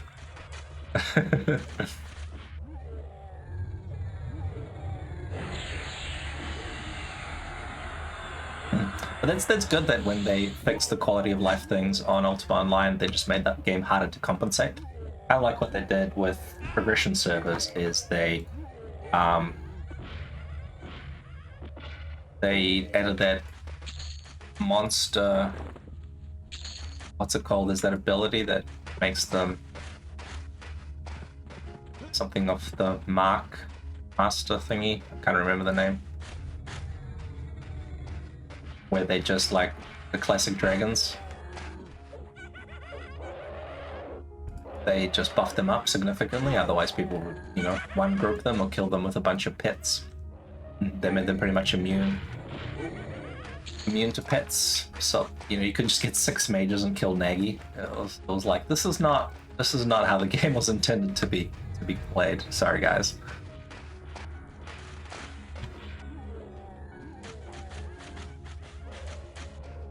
I think it's like MOTM or something is the acronym.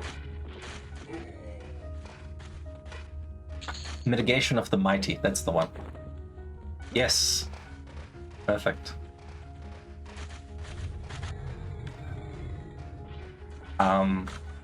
Which kind of makes it a bit tricky because when the devs are passing mobs' abilities and stats for this server, Mitigation of the Mighty actually makes it not viable in EQ Live because the stats are different.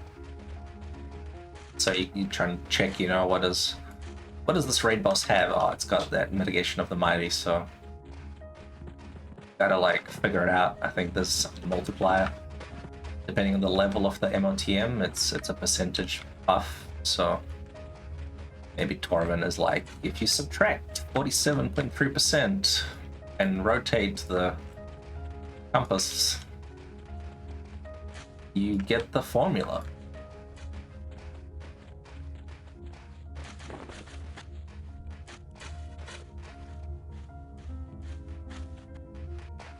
Alright, I wonder how my faction is. I might be close to finished here.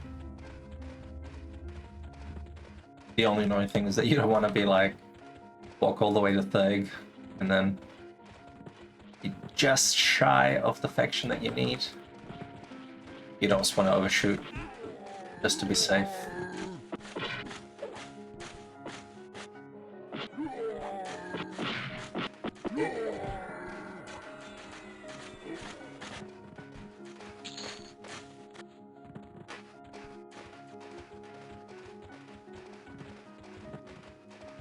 I'll do this area, and then I'll kill my pet, and I think we should be good. And then it might be time to get some food and hit the hay.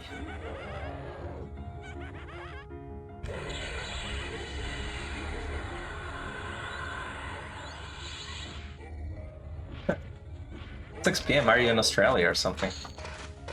It must be an Aussie.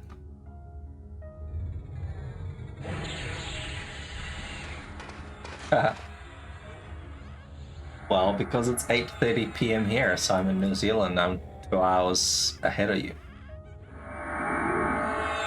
I'm from the future, man.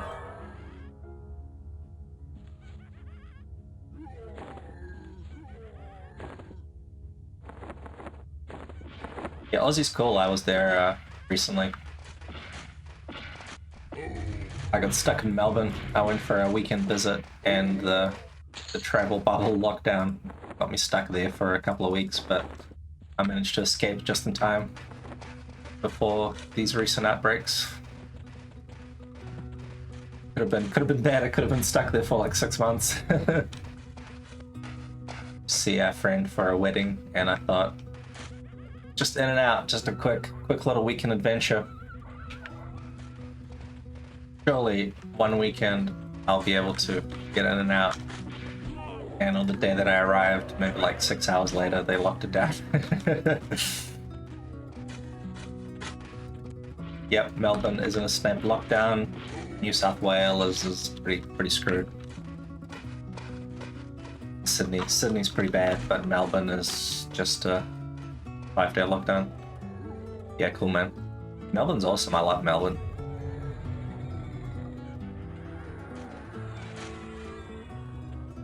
It's just got so much going on, so much cool stuff. Even in the suburbs, you got awesome shops and good food and all the culture. And so much work, like the jobs they have, everything you have here, but times 5.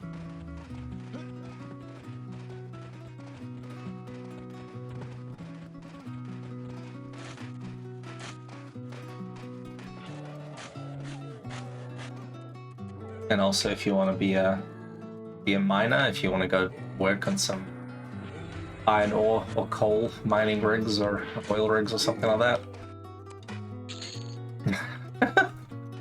Centrelink #1 job. Nice. Centrelink is like the welfare thing. It's like our work in Income New Zealand over here. Wins.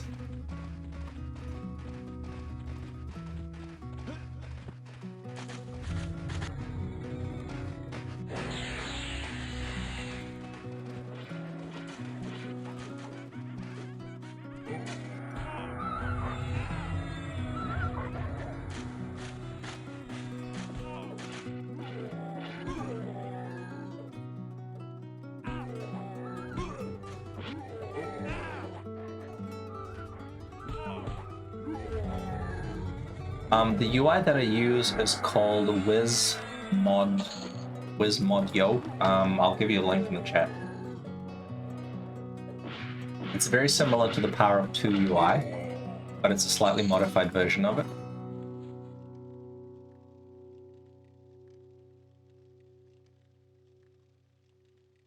What it does is it's got clickies that you can customize next to... I don't even know what these guys are.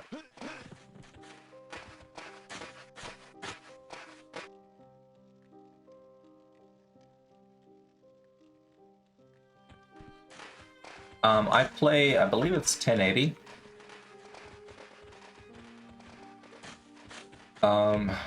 Is it gonna show me? Oh yeah, just shy of 1080. So I do 1600 by 1024. I think that's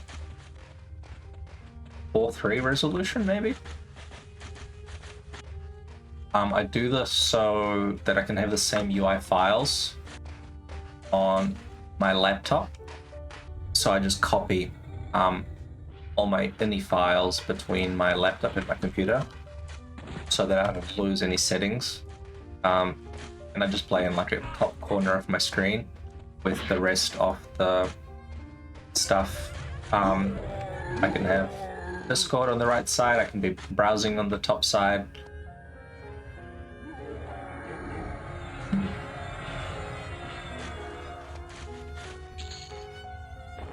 Yeah, this is just near the Plate House. I'm doing the bearded giants trying to get coldain faction, so this is really good faction. It goes quick. But I'm just trying to kill all the bearded guys.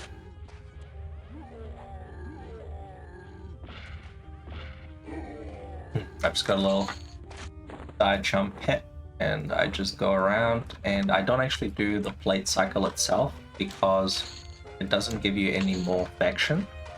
It's the same faction hits, but the monsters just have a lot more hit points, so it's not worth it. So if you just kill lots of these trash small giants that die in 5 seconds, you get the same faction as you do if you kill one of the level 60 guys in the plate cycle, so it's not worth it.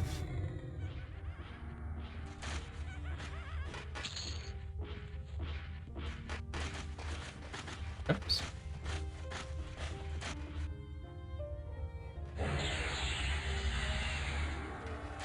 I'll do one more circuit actually, just to be safe, just to make sure that I don't undershoot my faction.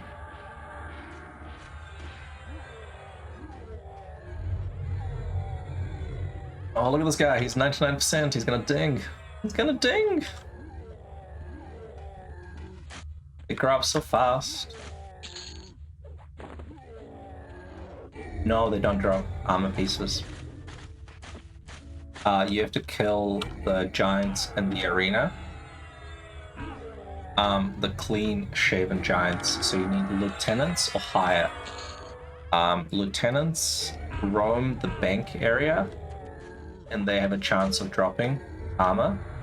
Otherwise, you need troopers, adjutants, veterans, and that kind of stuff. They're the ones that drop pieces, the clean-shaven guys, not the bearded guys. But if you do the plate cycle, obviously you get plate drops from there.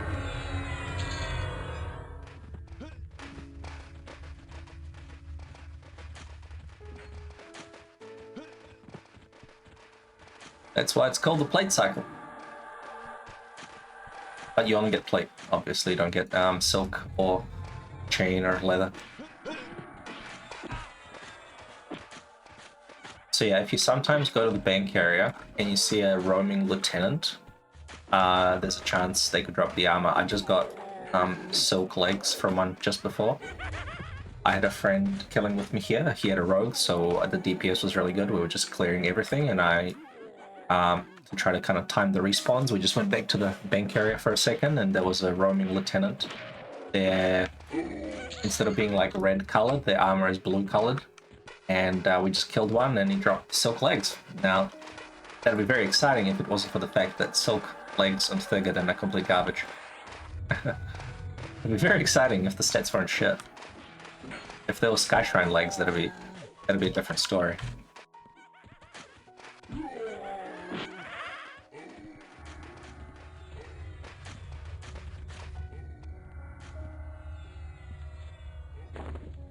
Did this guy ding yet? Nope, still 99. You can do it! Let's watch this ding, come on! Oh.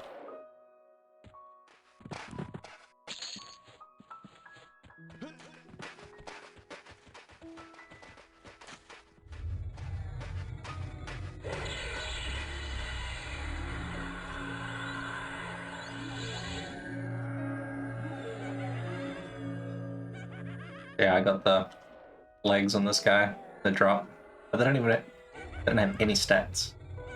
At least they could have like 2 armor class, like cloth legs, at least. Come on, dude. Alright, is this gonna ding me? 99? Oh.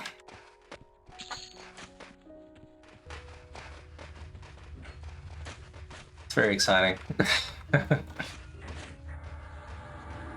Because when I get to 51, I can get those sweet Kazakh Thul drops.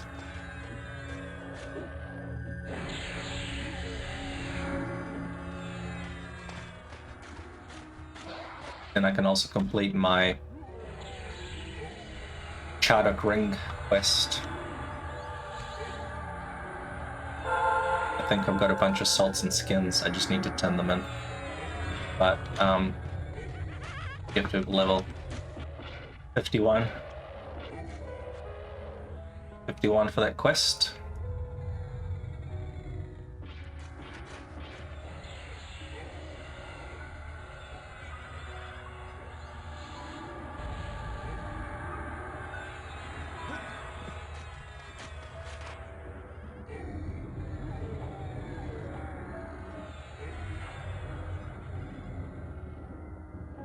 Oops.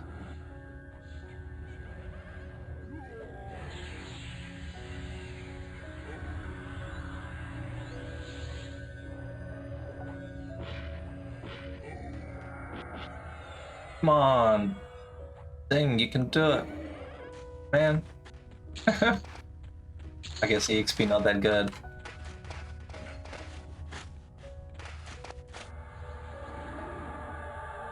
These are blue cons, surely.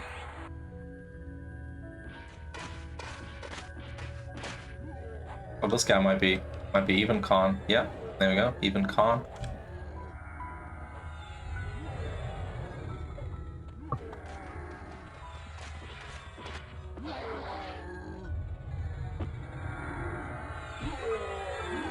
Oh, did I werewolf illusion my necro by accident? I was trying to get my pet. It's necros in disguise.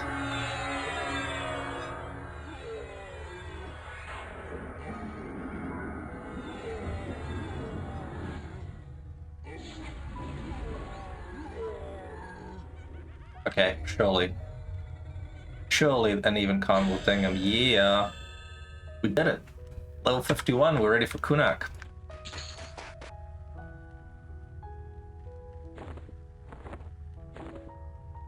Should announce it to Alliance and get some grats.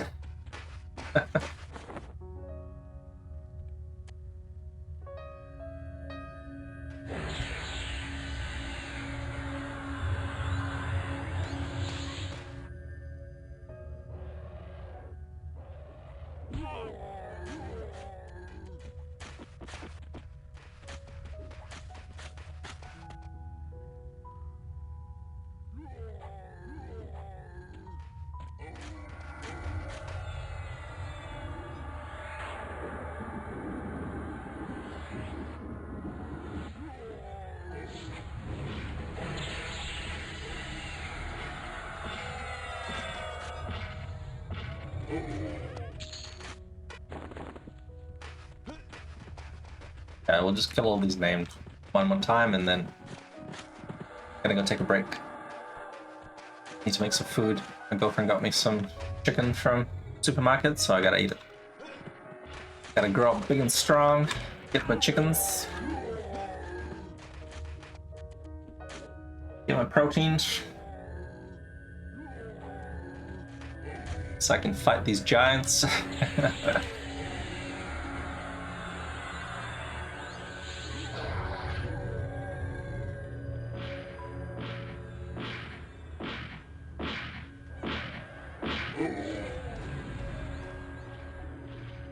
I know, a break in EverQuest, that's not very poop socky of me. It's not a 12-hour session. Are you really playing?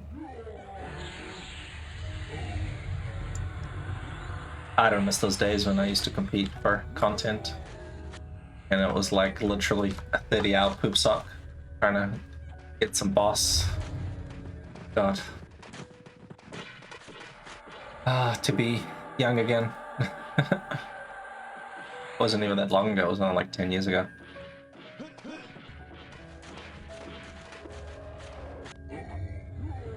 Relive the memories. That's why they added that alarm. Does that function here? Alarm? No. There's a function in slightly modern EQ that lets you set a little timer to remind yourself to stop playing after, I don't know, 10 hours. Have you thought about drinking some water?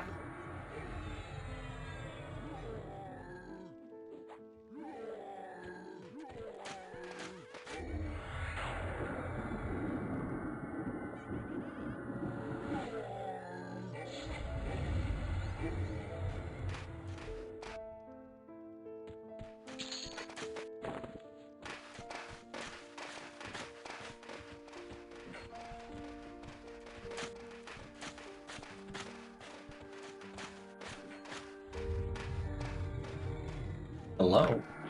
Welcome. How are you doing, fellow EverQuest fan?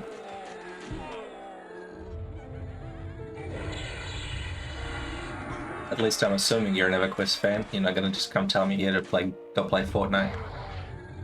What are you doing? This game doesn't have flossing. You should go play Fortnite.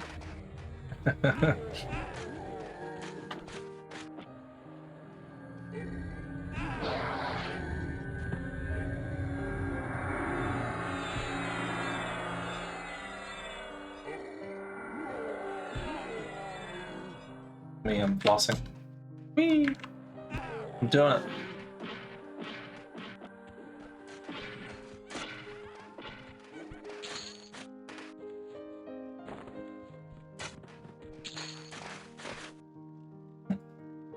Oh, cool, man. Nice. Yeah, well, this server is all about recreating the nostalgic experience of the game as it was a long time ago. It's trying to recreate the Macintosh server from 2002. So, that's 20 years ago now. Feel old yet?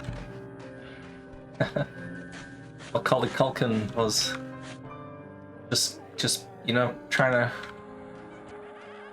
fight away the burglars in his house.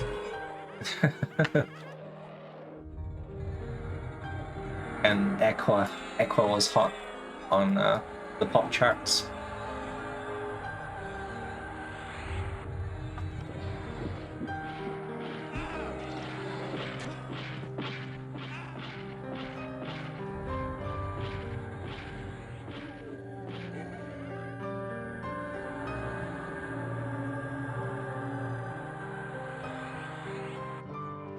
Ooh, ouch. Guy's getting owned.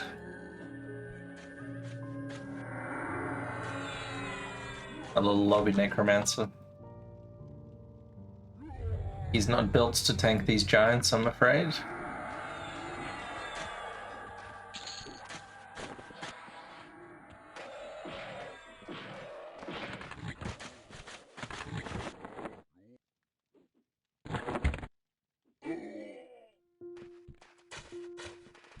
How did you come across this stream or this server? If you don't mind me asking. Do you still play EQ? Do you play any other emulator server or maybe EQ Live or anything like that?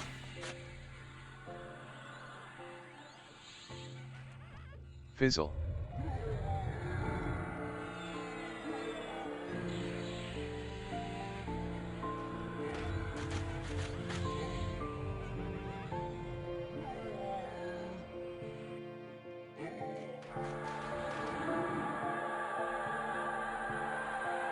Cool, man.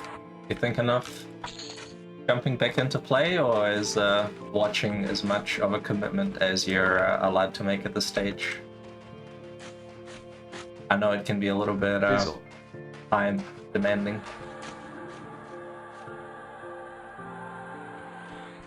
So spectating might be a good light option so you don't get hooked.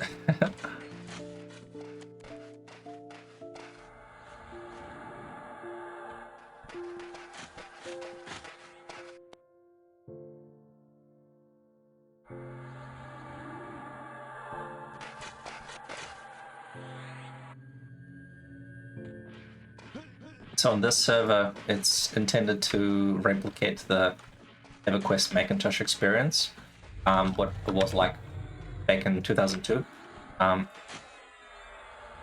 And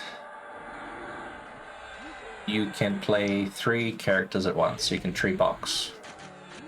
It gives you like flexibility to do cool things. You can have like half a party all by yourself. You can do some challenging content.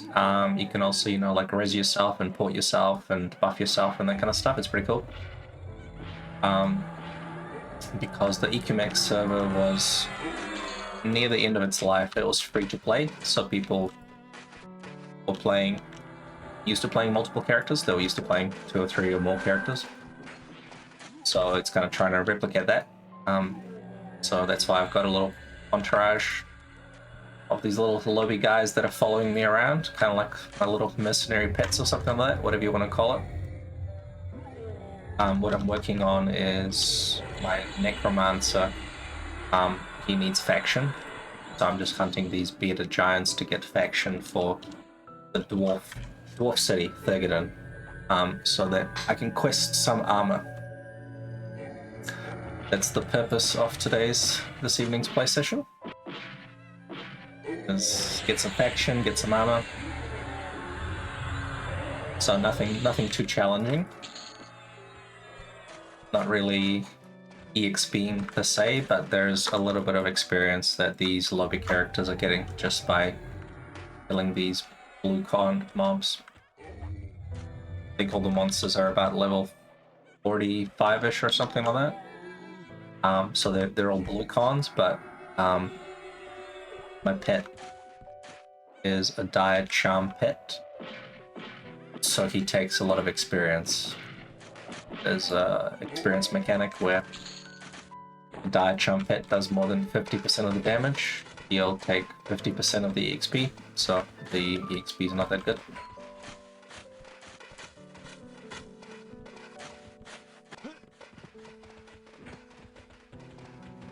Alright, I might go kill my pet.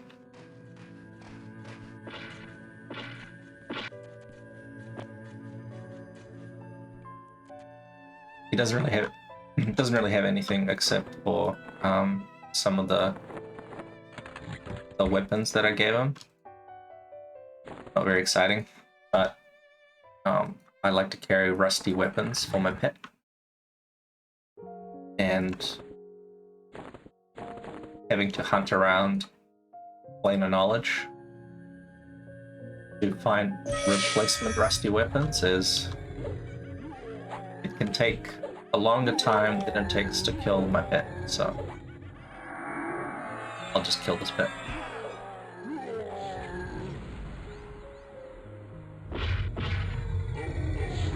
Fizzle.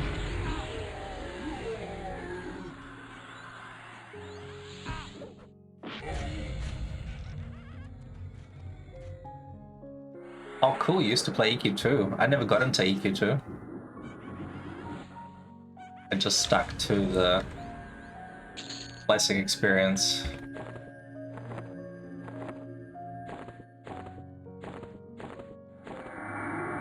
Unfortunately,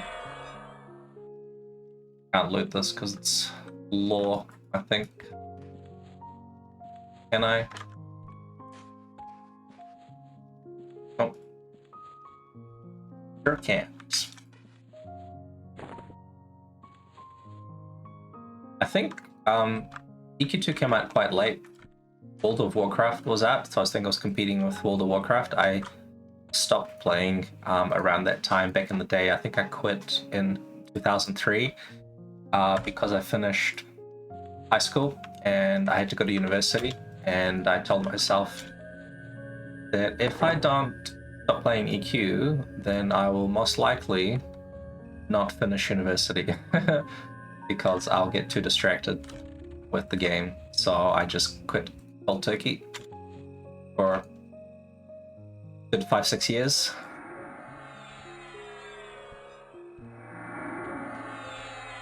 And then I started playing again in, I think, 2008, 2009. There was progression servers.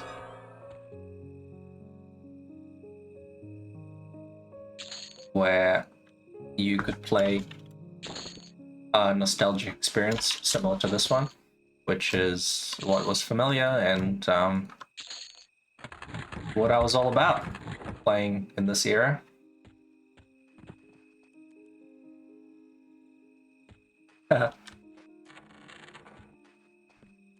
Living off of? Do you mean like what I do for a living? Or something in game? Oh yeah, cool. I just work full time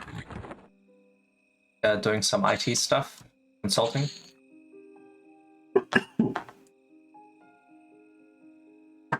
Oh, excuse me. I do just normal IT work. So I do lots of software configuration, installation, maintenance, consulting government agencies and that kind of stuff. And I do investments on the side. So investments I don't live off of. It's more of a long-term goal to have some money for retirement, maybe retire early. If stonks go up, then things will be good, and if they go sideways, then things will be not as good. But I don't make enough from my investments yet to offset my full-time job. So if I did daytime trading and that kind of stuff, and if my full-time job was hindering me from doing short-term trading, then I would probably quit. But at this stage, I'm not at that point yet. Last year, there was a period where I came pretty close. There were some stocks that went up significantly, and I almost had enough capital to just do trading. However, then the stocks just went sideways and went down. So I reinvested it, and then those investments kind of went nowhere. Like, they just kind of lingered around the same price. So the market kind of went through a bit of a lull, bit of a pause. And I was like, oh, okay, cool. I guess I gotta wait. So if stocks start going up again and these investments that have been stagnant start moving up, then I may revisit the idea of doing trading full time. But for now, I don't lose anything by both working and trading, so I'm just kind of doing both. On bone chips on sale, what you do at the start is you can do spiderling silks and you can do spider silks, and also you can do hedicchiolas and celestial essence. So there's these sub-combined items people use for tailoring, doing shawl quests and stuff. And you can basically save them clicks. So the idea is that you buy a bunch of sub-combined items that cost you like maybe 1 gold or 2 gold, and you trade your time and your clicks to combine them and then just sell them for like 3 to 5 plat each. So you earn money through doing clicks for other people. So hedicchiolas is used for tailoring and used for shawl quests, and celestial essence is also used for a bunch of tailoring stuff later on, I think, and for blacksmithing and for maybe something else, maybe brewing or something. But yeah, people basically or like pottery or something. People will basically just pay you to click those items, and then you just chuck them in the bazaar.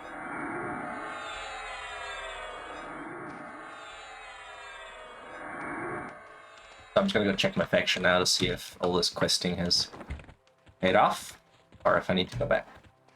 But unfortunately, bone chips don't sell here. People, what they do is they power level in Kern's Tower, which is off the Field of Bone, and it's a really popular zone because skeletons are really easy to pull. They have social proximity aggro, and you just walk up with a high-level character, gather up a bunch of skeletons, and then you can kill them quite easily. And that's how people power level their new characters. I usually go there from level 1 till about level 15, 16. And because you kill a ton of skeletons, if you actually loot the corpses, you just get tons of bone chips. So there's an abundance of bone chips.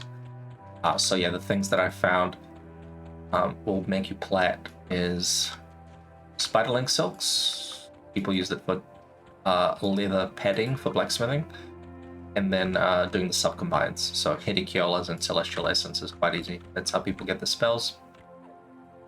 Or you just kind of level up you get those MGB buffs. I'm not sure if you're familiar with that, but there's a Lachlan ability that lets you... Oh, oops, I went the wrong way. There's a Lachlan ability called Mass Group Buff that you click. What it does is the next group spell will hit all players in a radius, this one. Ability turns next group buff that you cast into a beneficial area of hitting everyone within its reach at the cost of doubling the spell's mana usage. So people can basically cast their highest level 60 buffs on new players. They advertise MGBs and Plane of Knowledge, and they hit their like Agolism and KEI, which is the mana regen buff. And you basically just go to the bank and you just get these awesome buffs, and that makes people significantly stronger. So your level 1 character can have like, 2,000 hit points with all these buffs, and that makes leveling go quicker. So you can get to like level 20 pretty easily and pretty quickly. And once you get to about level 20, you can kill guards in High Keep to get fine steel weapons. High Keep, there's a neutral vendor, so most of the vendors are on Coalition of Tradesfolk or something like that. It's like a common lands / human kind of trader faction. But there's one erudite NPC that is on a neutral faction, so you can go and sell all your fine steel to him, even though you're killing a bunch of mobs. So you can vendor. Oh yeah, allied, nice. Look at that. Right. Yeah, nice. Action done. Whoop, whoop. So you just basically kill in High Keep, get some good EXP, sell the fine steel, the goblins drop bronze, and that kind of stuff. And you can get quite a bit of cash as well as levels. And then if you get to level 30-ish or level 40-ish, you can go kill hill giants. And that's a good route that people take, is they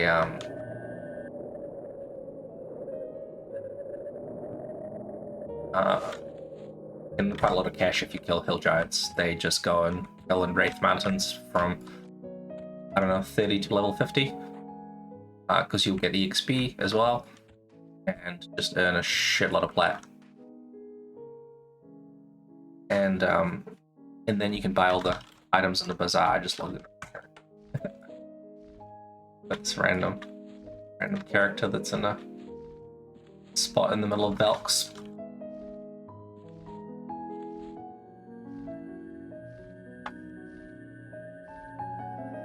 This is my random level 14 mage that checks to see if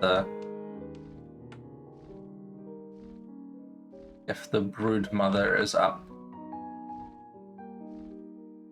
Go down here, and there's a named spider.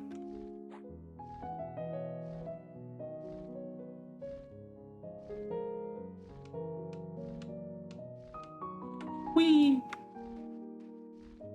I'm using an Eye of Zom spell, which is a little scouting tool that you can do as a mage. It summons this eye that lets you look around. It doesn't generate aggro here, so I think on P99 maybe it does generate aggro, but on here it doesn't. It was a balance change that was made, and I think the devs flip-flopped between it aggroing versus not aggroing, so over here it doesn't.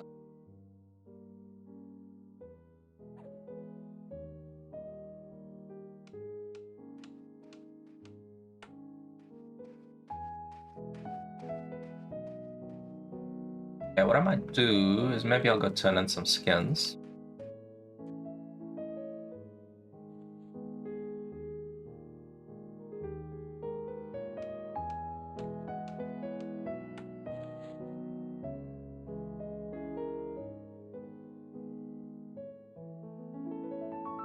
I don't need this guy anymore.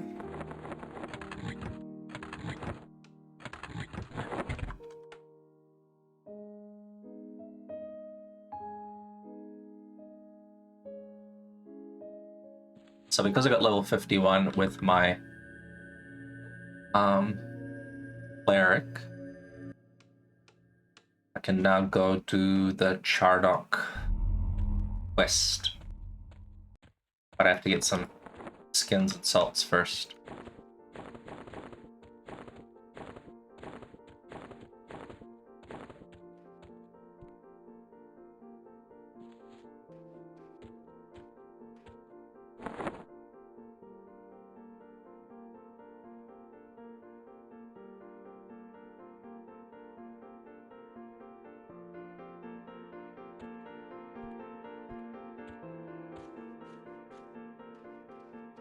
Got this guy. Got a bunch of stuff, but first I have to clear up some bag space.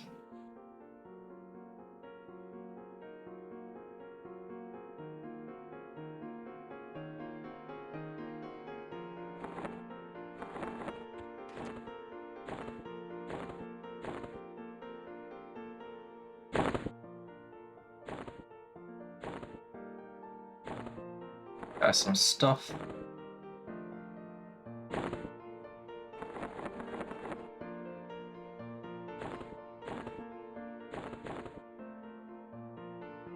Trying to play some music that's not going to get me a copyright strike. Which seems to be pretty lenient on the music, but then I tried uploading the same videos to YouTube, and pretty much every single video had like 5 copyright strikes on it. It's really annoying. I'm trying to branch out here by uploading my videos to YouTube, but just ended up getting copyrighted. Okay, now let's get some skins and salts.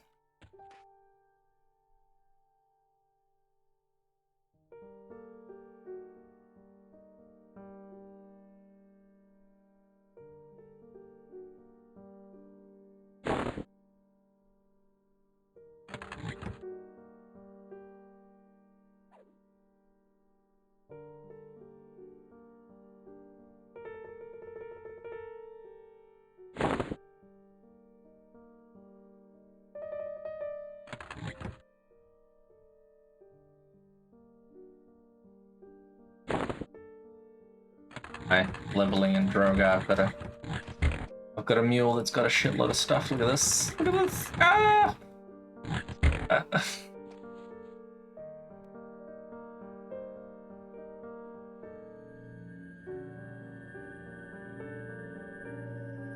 I'm using the Twitch soundtrack application that apparently has copyright-free music.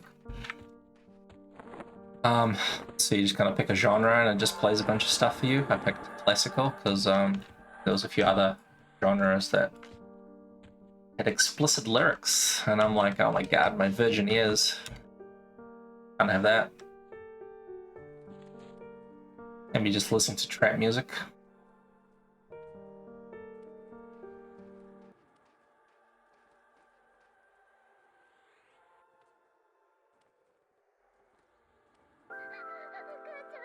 I'll give it a try though. This is called a Latin trap.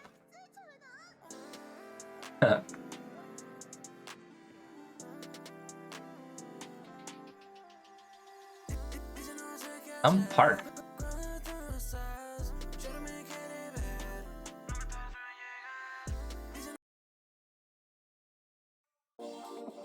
This is the character I wanted to log in. There we go.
I should have brought my bad.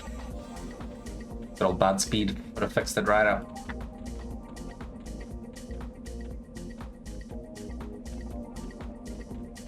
I think the gorilla hit me, so I may need to.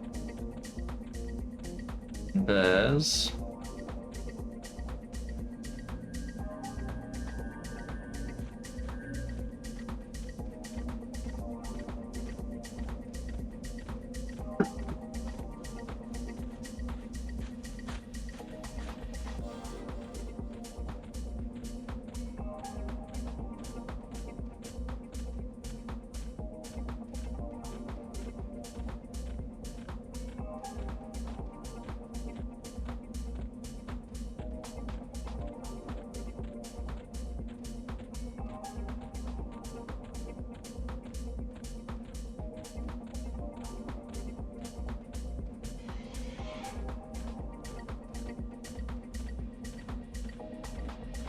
Excuse me. I'm just dying over here.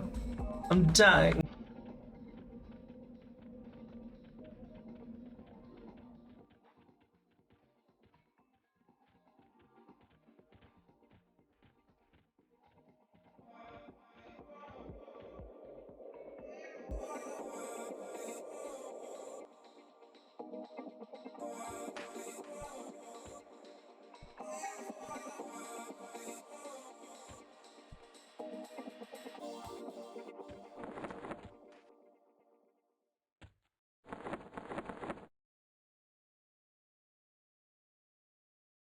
It's gonna be a lot of turn-ins. Hopefully I got enough. I brought quite a bit, but maybe I didn't bring enough. We'll find out.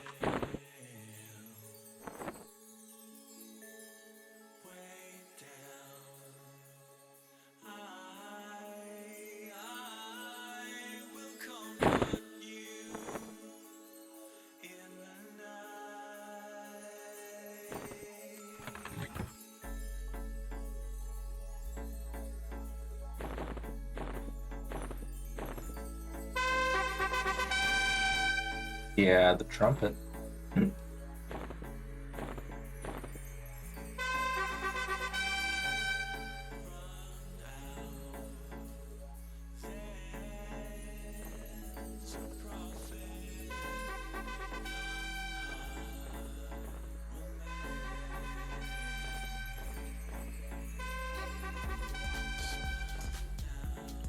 Now this is playing.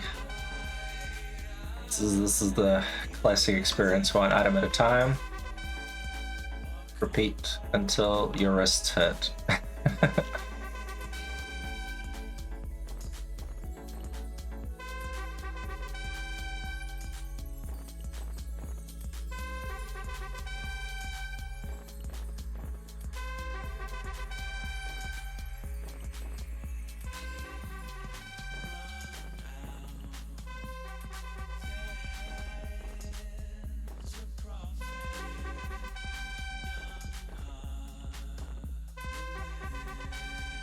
Okay, apprehensive.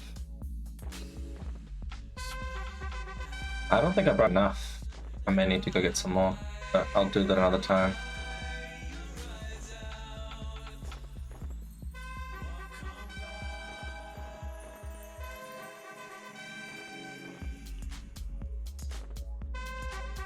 Be indifferent soon, but the amiable range is very large. And I need to get to warmly, so I don't think I brought enough.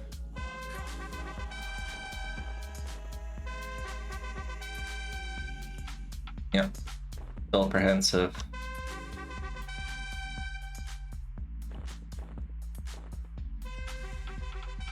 One EQ remaster thing would be the music files. There were some people in the forums talking about getting the original Sound Blaster complex MIDI files working from all the zones and stuff and trying to capture it. I think you need a very specific sound card as well as operating system to make it work, because some advanced features get disabled in a later operating system. So Shortalk and some other people made a thread on the forums talking about getting the original MIDI files working. They're not quite there yet, but it's a work in progress. Because apparently there was something special with the audio files, original MIDI files. Yeah, nice.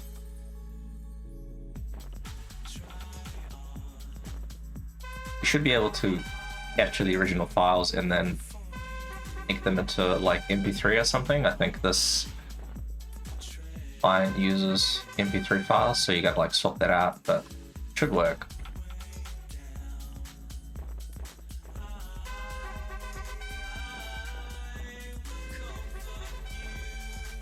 If you do any trade skills, this is what trade skilling is like, basically.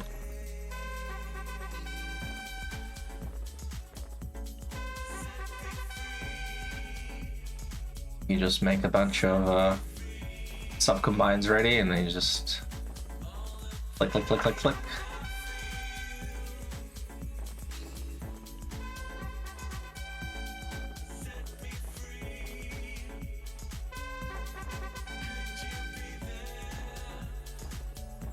I think on EQ Live you can just kind of, if a monster requires a bunch of the same item, you just give him a whole stack and he just accepts it. But over here you can only do one unstacked item at a time. So it's what we love. Yeah.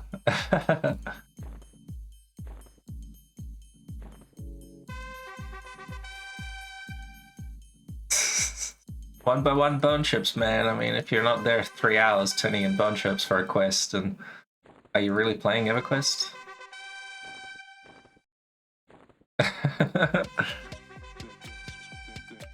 Oh god, there's like a modern trade skill UI in EverQuest.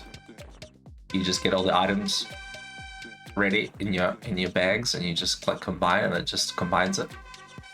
You just learn the recipe, and then you just click it and it combines. You don't have to do this drag one unstacked item at a time bullshit. But hey, this is what makes it more impressive, right? You know, the fact that someone that's like a 250 blacksmith that they spent hours clicking all this crap is that's the kudos.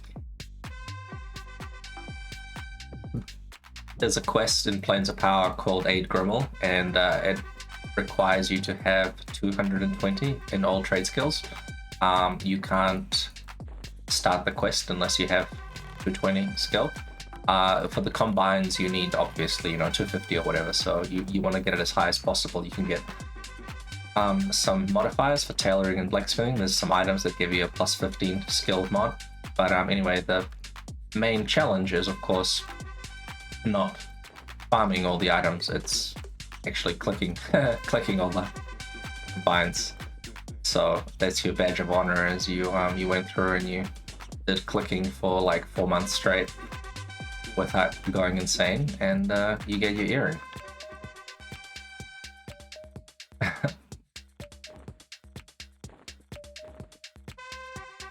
Basically, it's a battle of, can you complete this quest without getting repetitive strain injury and being hospitalized?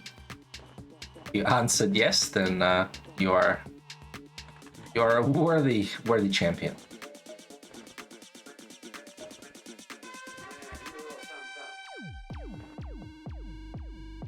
Yep, Hopestone, that's the one. Yeah, see, I got to amiable and I'm down to my last skins, so I may just table flip and punch my screen. Ran all this way. Oh, actually, what I can do is got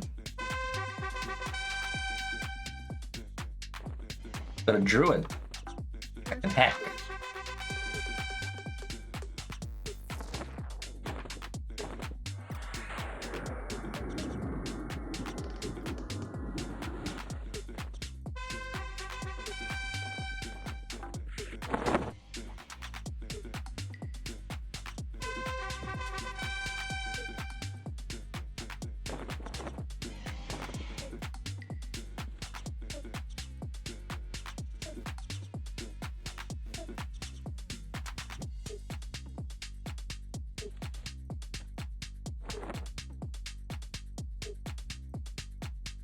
Yeah, Hopestone's going to be a big bottleneck for people, I think. Everyone's going to be all excited with the trade skills, and oh, where are you at? What town are you in? Yeah, people are going to be getting all their trade skill items and combining the items, and then at the very end they're going to be stuck in Hopestone. I wonder if it's going to be a situation where you can pay 100k for Hopestone loot rights or something like that. Oh god, Kinos, man. Kinos sucks. I never learned that place properly. I always get lost trying to buy my spells, and it's like, oh, just go to the caster guild. I'm like, where the flip is the caster guild? Don't even flip if you go to the sewers, god. It's like that place is intentionally designed to be a maze. Yeah, exactly, caster guild. So I think you gotta go to South Kinos, and then you kind of go near the docks, like try to find the water. And good luck.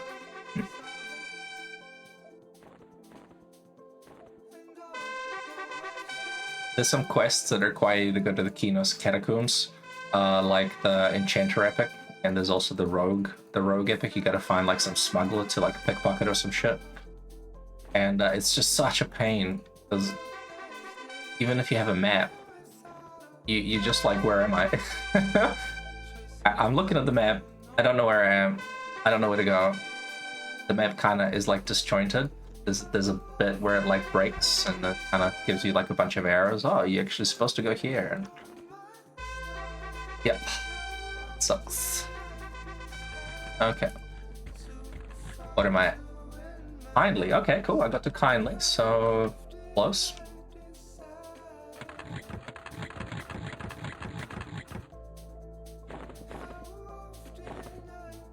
I'll keep these mineral salts because they're actually used for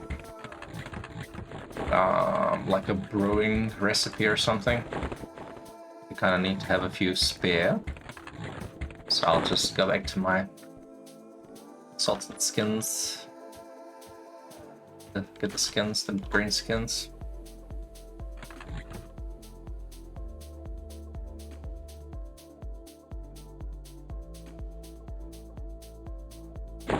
Should be enough.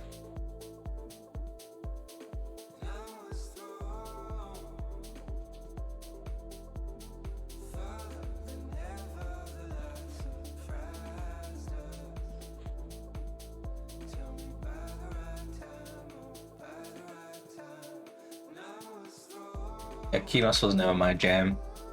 I pretty much lived in I think I had a Dark Elf, so I know my way around the Nariac city. That's usually one that people struggle with, but I know my way around that one. I can get through the Foreign Quarter and the Commons and the Third Gate and stuff. That seems to be okay for me. And Freeport. Good with Freeport. Kelethin, not so good. That's the Elven city. Not very good with that one. Strategy: you start a new character in Kelethin is jump off as quickly as you can. Just get to POK.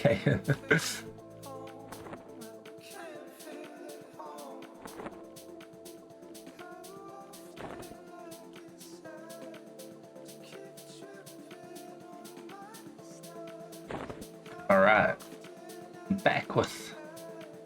I'm back with the skins that you desire. You did it! You navigated the Sony EQ headquarters.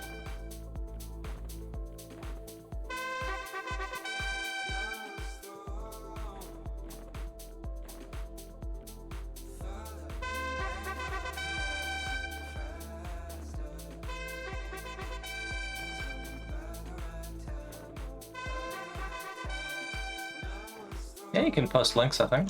I don't think anything stops you from posting links in the chat. Give it a try. If you have any problems...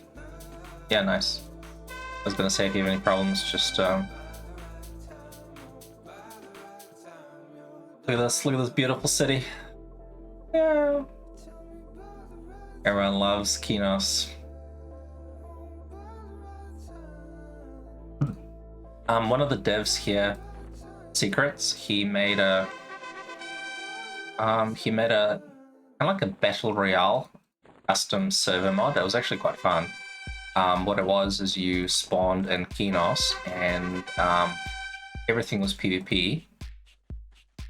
And the loot was like randomized or something like that, maybe? So that you didn't have to kill named bosses, you just kind of killed random goblins and snakes and fire beetles and shit, and you got kind of like defiant armor.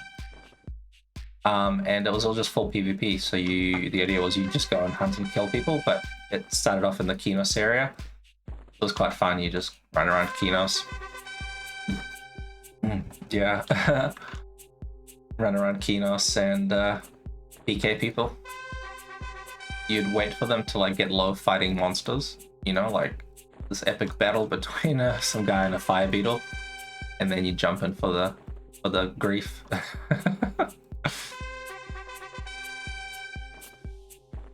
EQ doesn't have very good PvP. It's all just griefing, basically different levels of griefing. Favorite thing is like when those red P99 people play and they just have their like de-leveled epic rogue and they're like level 30 just one-shotting people, backstabbing them for like 500 damage. Welcome to PvP. Oh, why does nobody play on this server? Why does nobody play in P99 and get griefed by me? What's going on? So this guy is now Wormly, and I can say I serve the Sarnet. There you go. I got a ring. Yay. And now to get the second ring, I have to do some questing. Yeah, he had a few iterations of the servers, so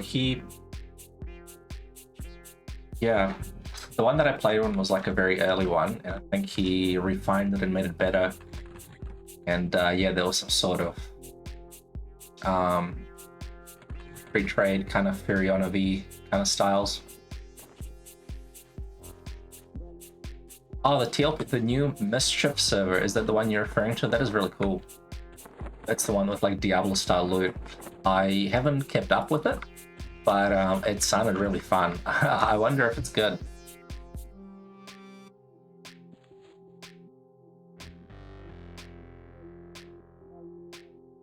I need to like check the Sony forums. It's a good indication of whether it's good or not, like how much people fight.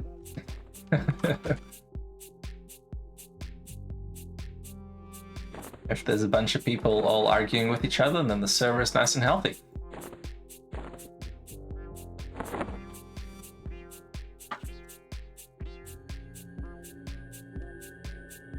Yeah, because people usually just play in those PLPs for the first few months just to get all the chrono, or I don't know, their rent.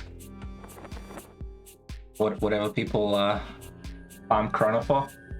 And I wonder how that'll play out with that Mischief server, because people used to like, you know, go really, really hardcore, and then they would hold down the named camps, and they would also use all the pick zone stuff to just like farm multiple glowing black silk sashes or whatever you had that people sold, like golden and pretty boots and that kind of stuff,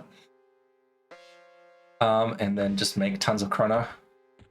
I don't quite understand how somebody would pay like, you know, $100 for a EverQuest item, but I don't know if there's a market for it. More power to them. So people would just farm chrono until it went out of fashion, and then they would just play on the new PLP server. Oh really? No shit. VS getting VP Dragon loot. That's awesome.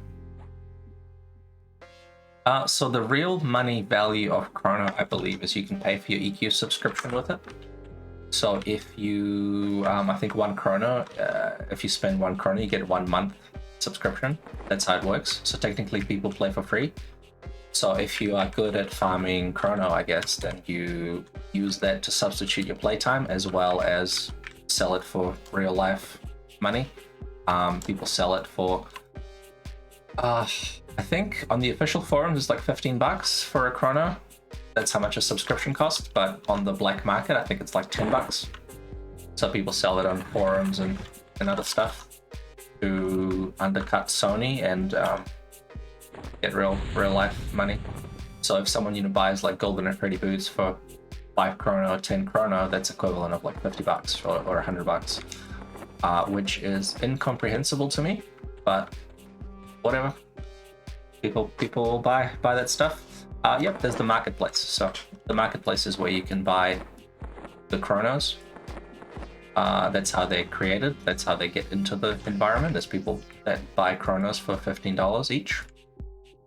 But then you can trade them between players. So there's like a shadow economy that sells it for cheaper than the Sony store. So if you go onto the forums or eBay or whatever, no, the weightless bags you have to buy with the currency. So you don't get to spend chrono, as far as I'm aware, you don't get to spend chrono on those items. They're a separate purchase.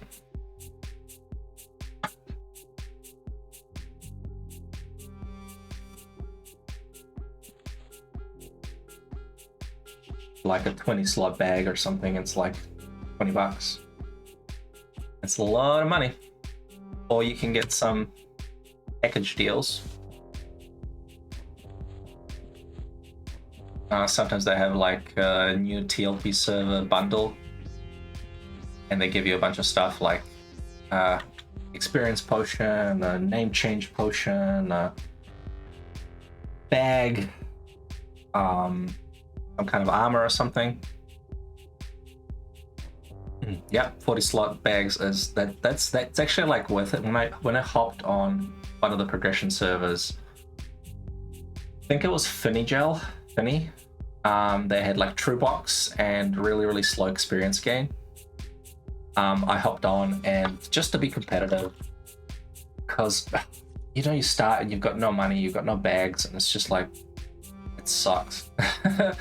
So spending like $20 or $30 to get that giant weight reduction bag allows you to just loot so much more.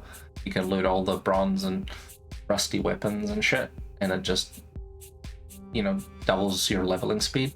So from a cost benefit equation, it's worthwhile, which is how they get you, because they know you love those bags. So you kind of start on the new TLP, and then you buy these bags, and then you're like, well, now I gotta play because I just invested, like 2 months worth of subscription into this bag. Ugh.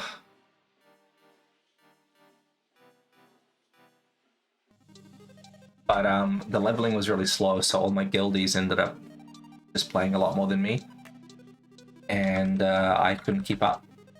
So I think I got to like level 20 and I was like, I can't do this. I'm sorry guys, I can't do this.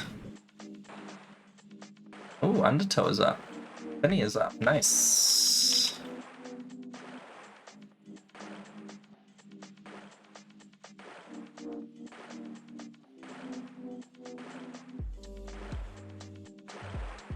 Fizzle.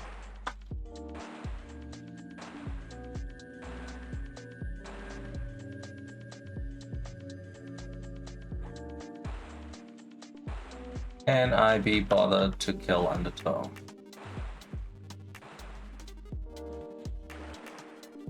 That's a good question.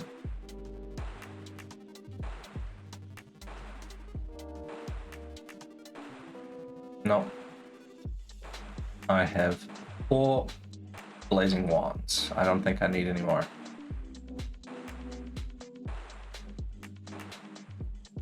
But I always say that.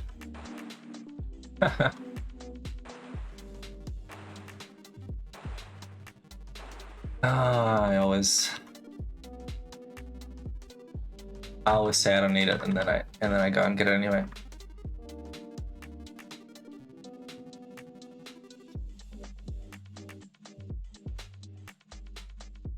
I'm gonna go give it a quick snipe. Just because I saw it up.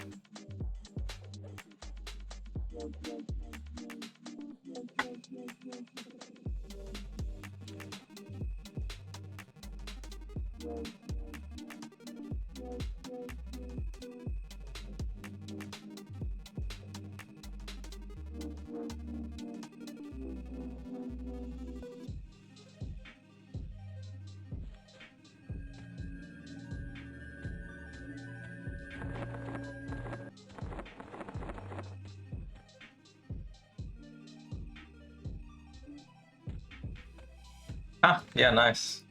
I need to get my Earth Staff. But hopefully it's not gonna take me like 6 months like it did sometimes.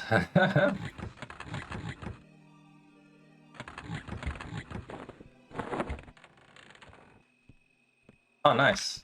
That's really good. Damn, you're making great progress. If you're new to the server and you've got 100k, that's some good farming.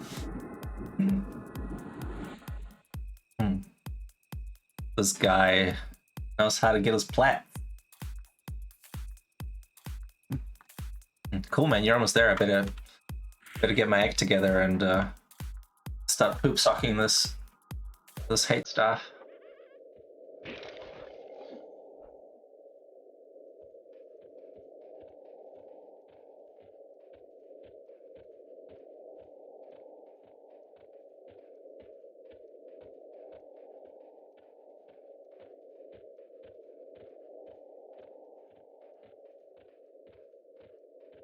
Yeah, I need to look into Mischief. I'm quite intrigued by this getting Vision Speak loot from random mobs. That's pretty cool. Because Vision Speak is quite tough. Oh, actually, they made it easier on the TLP servers. In here, you can't gate out, so you get in the zone and you can't leave. Like you can't. You can only die, corpse out, or you have to kill a dragon and step on the zone out pad. On the TLP servers, I believe you can just gate, which makes it a lot easier.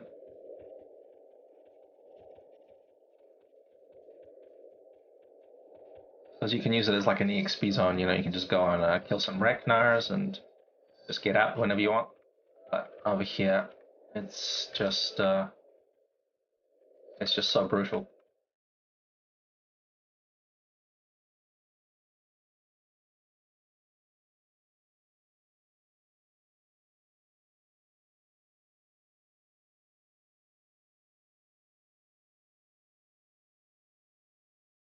It doesn't look like any minis are up. We've got the Death Throat Knight, which is this fella right here.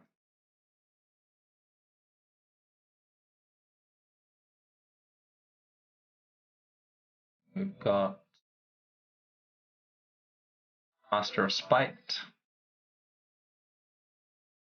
which is a very annoying one to kill, and someone must have killed the Lord of Loathing. He was up yesterday, but he is not up today.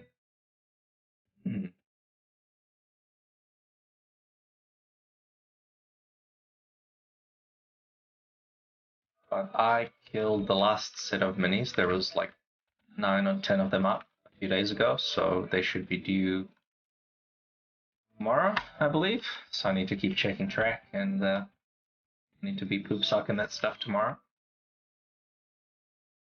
Because there's usually competition.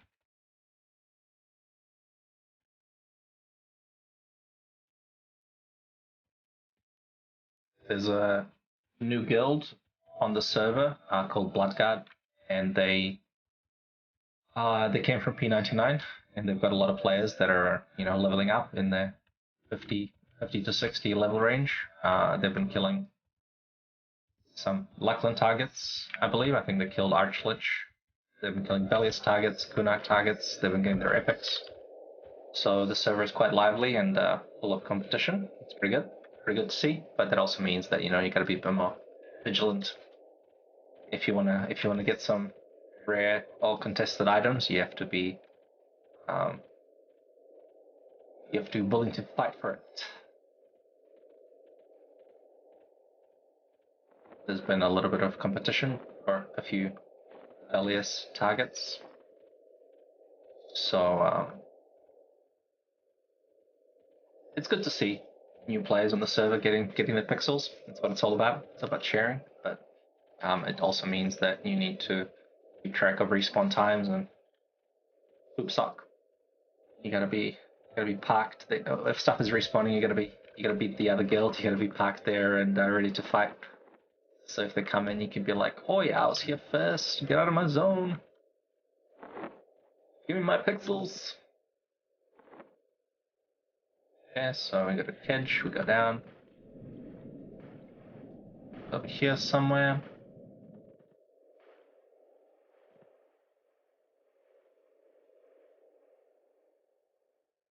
I think. There we go.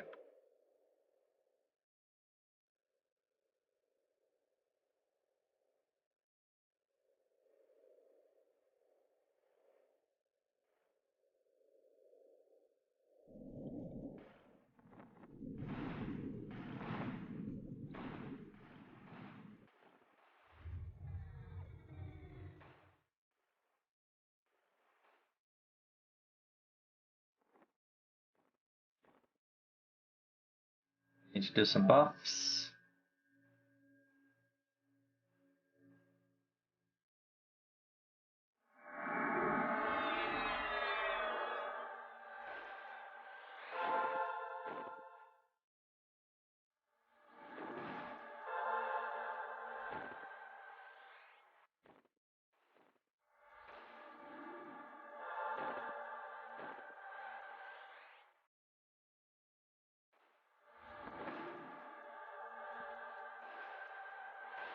Just in case we need to evac, you never know.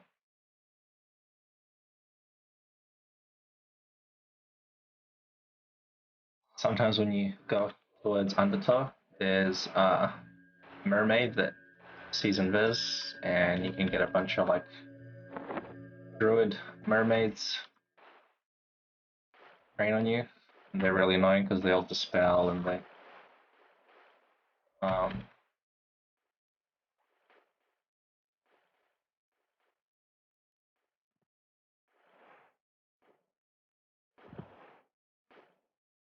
dear. Trying to follow in kedges. Bad idea.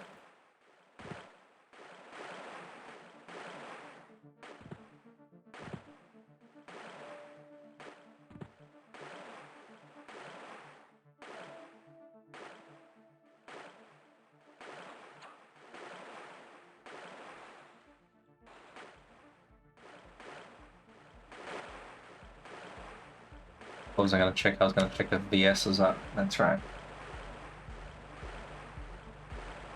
Whoa. Jesus Christ.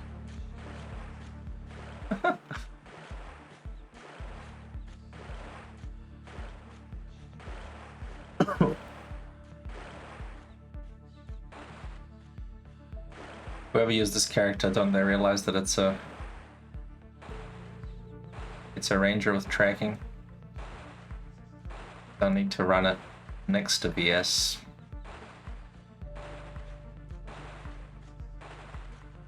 Whatevs. Okay, so I gotta carefully scut around here because these things see invis. Need to check the con.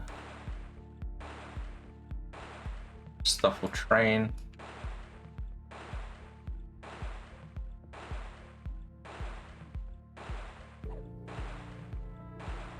Yeah, we're safe. Nice.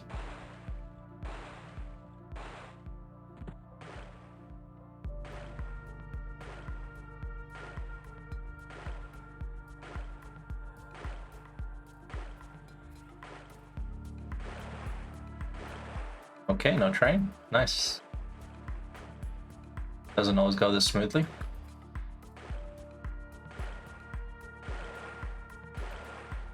Uh,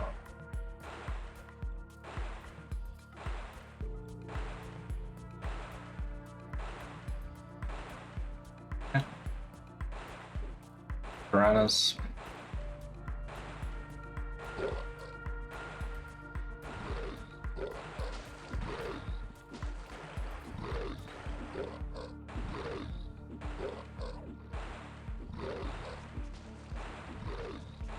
So the fire elemental illusion is really good because it gives you a nice damage shield.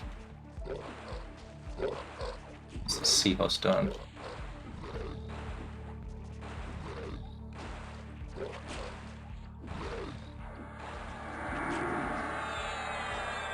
Yeah, big arms.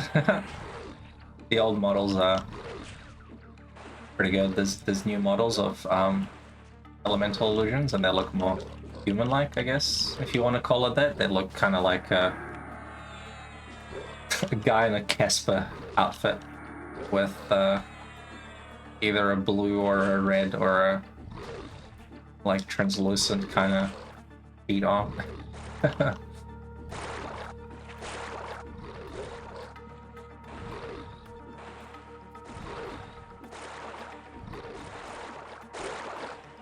These models look like some dumb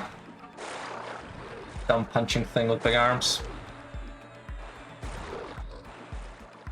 Oh, on here.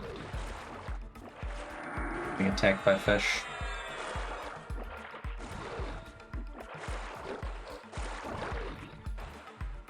I'll save you, fair maiden.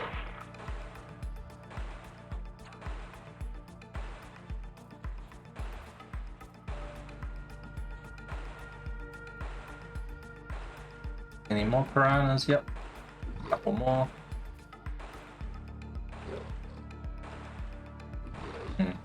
Fighting. And replenish my fish levels, yeah.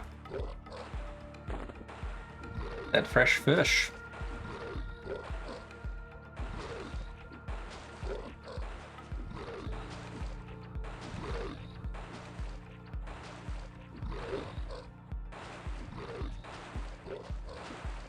I hope this bobbing is making you seasick.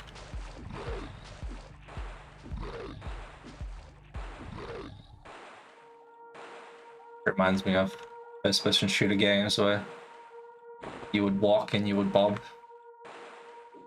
You would like swing left, right, and Quake. The first thing you would do is you'd go into the config file and just like turn off the bobbing because made you seasick.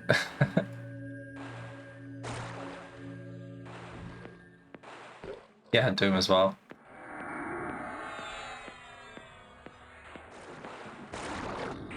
So one of these complete heals, I can't remember which one, but you're gonna have to nuke it.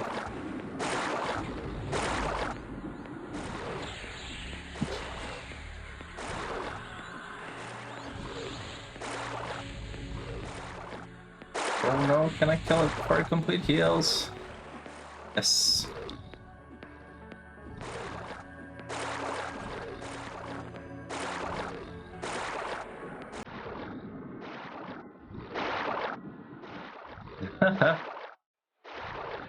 Yeah, if you look at... I recently watched someone doing Doom speedruns, and there was one speedrun that was like absolutely fascinating.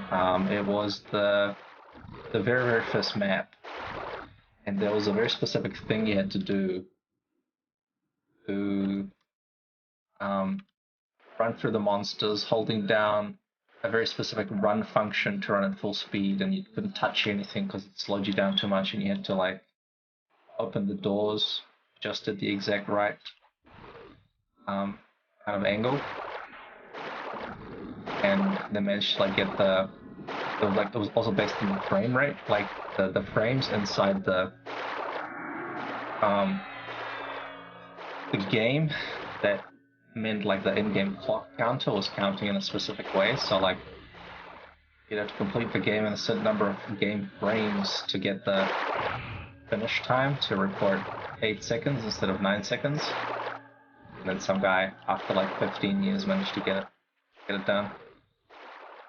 Yeah, it was pretty cool. It was like a speed run, like a 15-20 minute video that talks about all the mechanics of the speed running and how you had to like do all these things to get the time down from 9 seconds to 8 seconds, and it was like 15-year effort.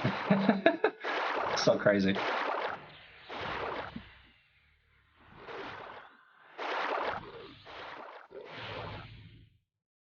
All right, get that blazing wand.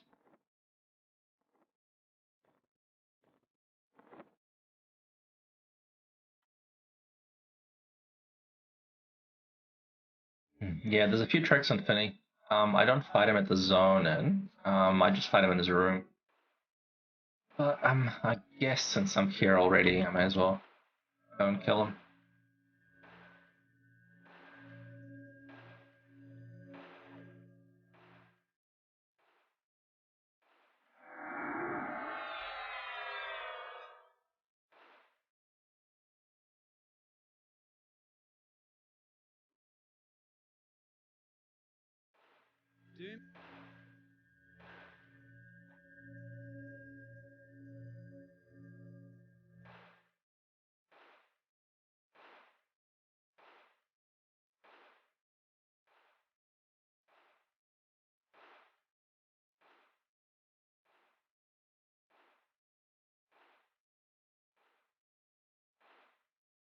Yeah, this is the speedrun I was talking about. Yeah, that's the one. I'll Jobst. Hey, what up, Yarny? How you doing, buddy?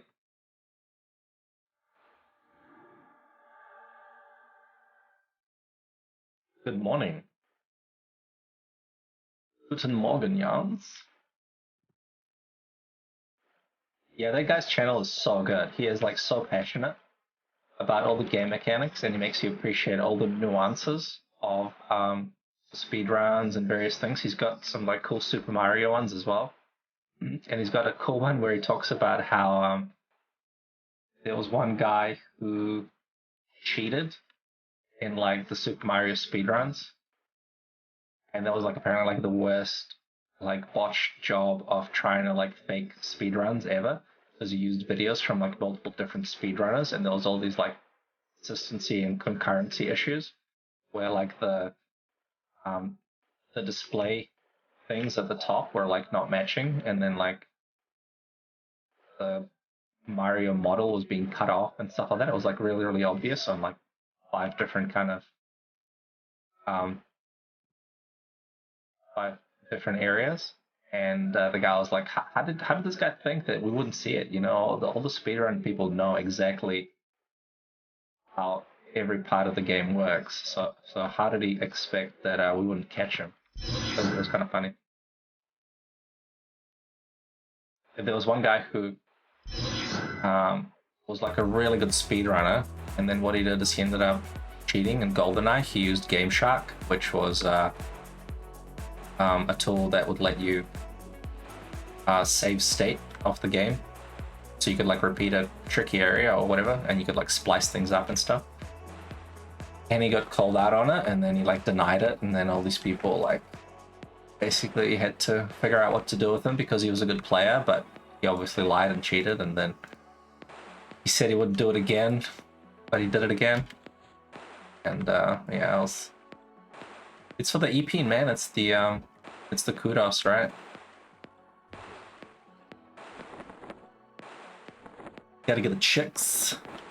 You go to a bar and you can tell a girl you got like 12-minute 36-second Mario speedrun, and she just goes, "Oh, please take me."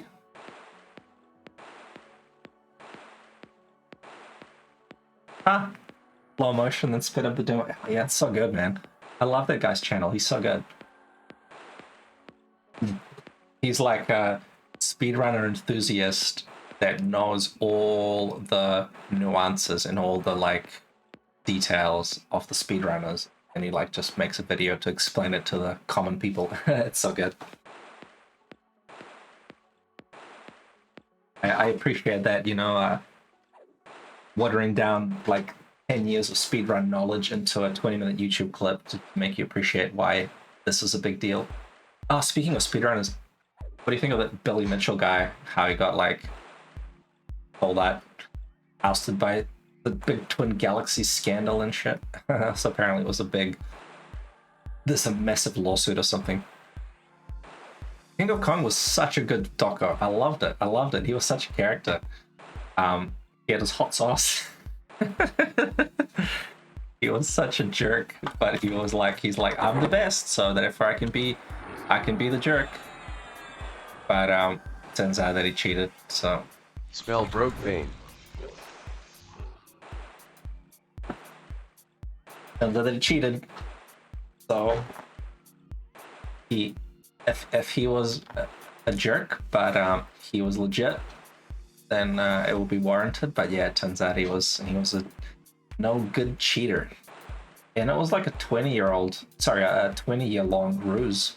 They kept it going for a long time. They had such a big, almost like a mafia empire based on a mountain of lies. Bye, Irons.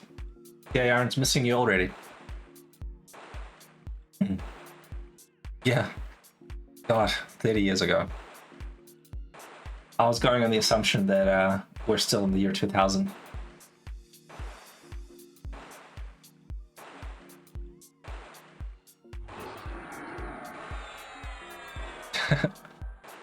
Like, you know, the 80s were 20 years ago. Actually, sir, we're 40 years ago. No! My life. Okay, so I'm in Finney's room and I've got aggro on the seahorses or something, so I'm just trying to like fan them off. Trying to make sure they don't aggro me. Oh, yeah.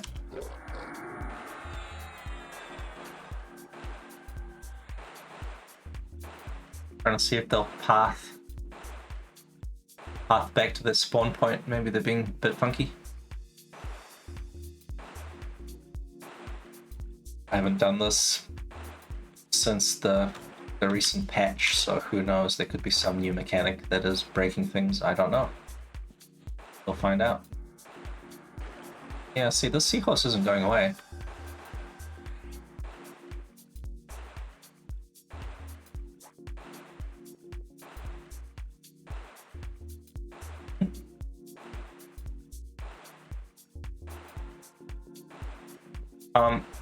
It gives you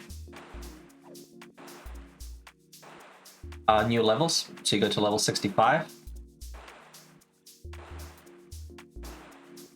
And new AAs. So if you look at this tab over here, these are your normal Lucklin AAs. And then here you have the pop AAs. So pop advance and pop ability. So a whole new bunch of cool abilities. So, yeah, right. X buff, we wish. The new zones are really good because it gives you a zone experience modifier, so they boost EXP gain. So you may be killing, you know, like a level 60 monster, but in a Kunark zone, the zone experience modifier is 100%, but in POP, it could be like 180%. So you just get more EXP simply because of the zone modifier. Not quite 500% Zem. I think the best ones are like 180 or like 175 is like pretty good. 165, 160-ish. If you go on the TAKP wiki, there's a page called Zone Experience Modifiers, and it will give you a ranking. Yes, Polotl Caverns is the best, and I think as well as High Keep, they're like just amazing. Okay, let's see if this stuff works now. The seahorses were a little bit funny. It took a bit longer to get back to the spawn point. So I gotta be careful with Finney so he doesn't bring seahorses, because I have to wait for them to reset.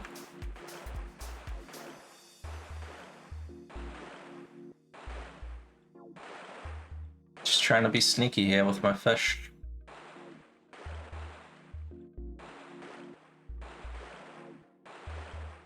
Where is he?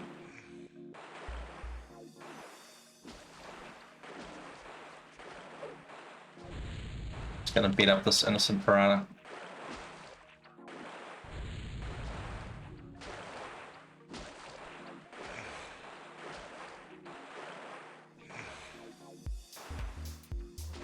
Yeah, if you look at the TAKP wiki and go to zone experience modifiers and have a look at the POP zones, it'll just be like, oh yeah. Which is why I'm not doing much EXPing right now.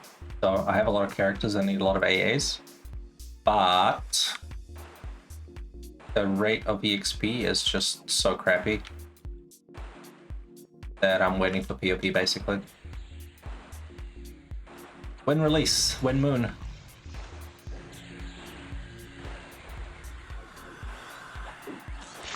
POP only goes up. When Lambo?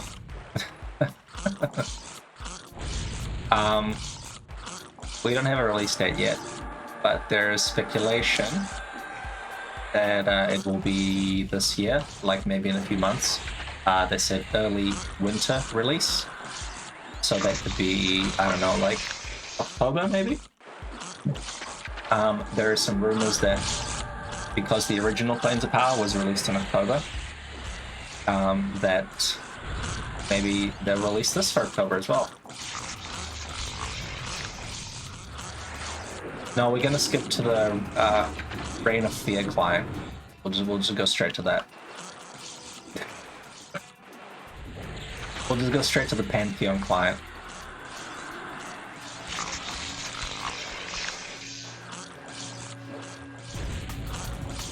Yeah, you get a map, and the map is disabled.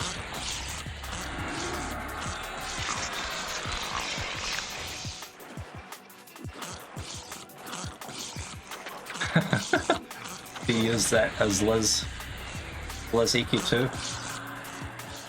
Hey man, it's coming out any day now, bro. I've done my pledge. I donated, so coming out very soon.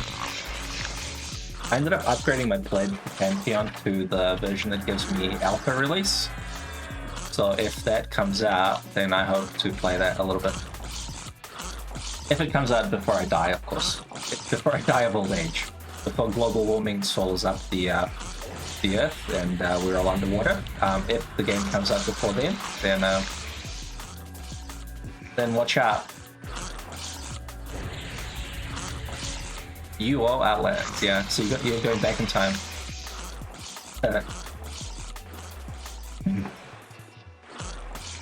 Put it in my will, I'll be like, I want you to reanimate my corpse so that I can play Pantheon. Like Walt Disney, you know, I want you to freeze me so that I can like be brought back alive when Pantheon comes out. Star Citizen, God. Well, they've got a playable thing in Star Citizen. They've got like those modules, like you can play a little, I don't know, there's like you're in some space station or something.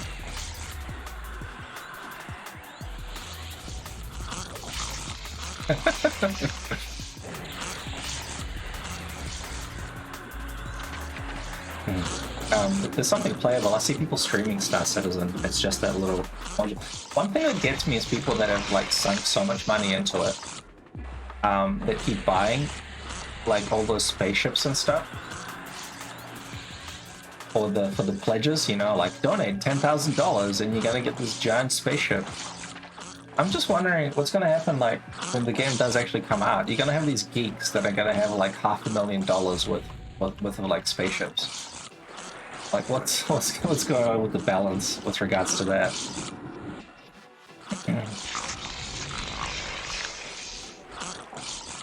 Yeah, die fish. Yeah, I upgraded. I think I did a $150 pledge initially for Pantheon, and then I think I threw in another like $100. Another $100 so I can get the alpha access. Because the pledge that I had didn't give you alpha, but I thought, I don't know, $100 to maybe play the game like a year before everyone else might be worth it. So I upgraded my pledge. And now I just eagerly await.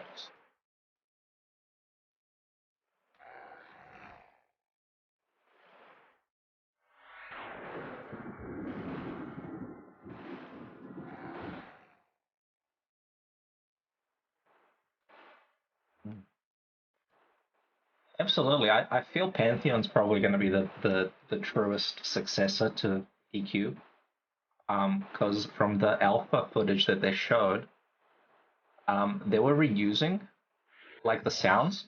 Like if you listen to the buffs, they use the same buff sounds. So I think they like stole the what's it called?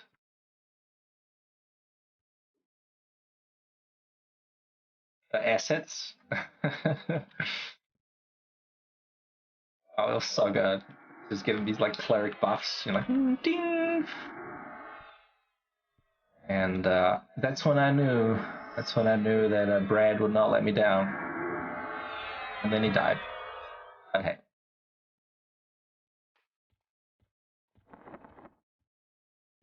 But yeah, they're progressing. Last I read, they did a big dev update where they explained why there was a holdup. So content-wise, the game is kind of progressing okay, but they had to rewrite a bunch of the combat code or net code or something like that because they ran into some limits. Like some mechanics or something that had to rewrite the net code because they were having some problems. So, which is kind of once again very similar to EQ. If you read the EQ, how EQ came about back in the day, there was a really good article.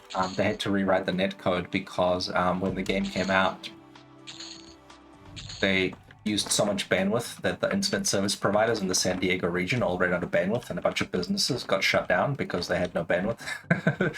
Because EQ used it all, so they had to rewrite it to use UDP netcode, and then to like upgrade all the network links and stuff. So the ISP had to basically like triple the bandwidth they had in the city just for EQ, which is so ridiculous, but so good. So, you know, them rewriting netcode to accommodate the game is probably not something that's foreign to them. So that's pretty cool. Once again, makes it feel like it's going to be a true successor. I just hope they're not too ambitious with it, because they had those environments they talked about. You'd have like different, you know, like snowy or cold or like fire or poisonous gas kind of hazards, and you needed to have like resists for those environments, which sounds really cool. But it just sounds like you're gonna need a ton of bank space for your resist gear, basically. It's like, huh, this sounds familiar. Sounds like I need resist gear for my dragons. Okay, let me see if there's anything else that is up that needs to be sniped.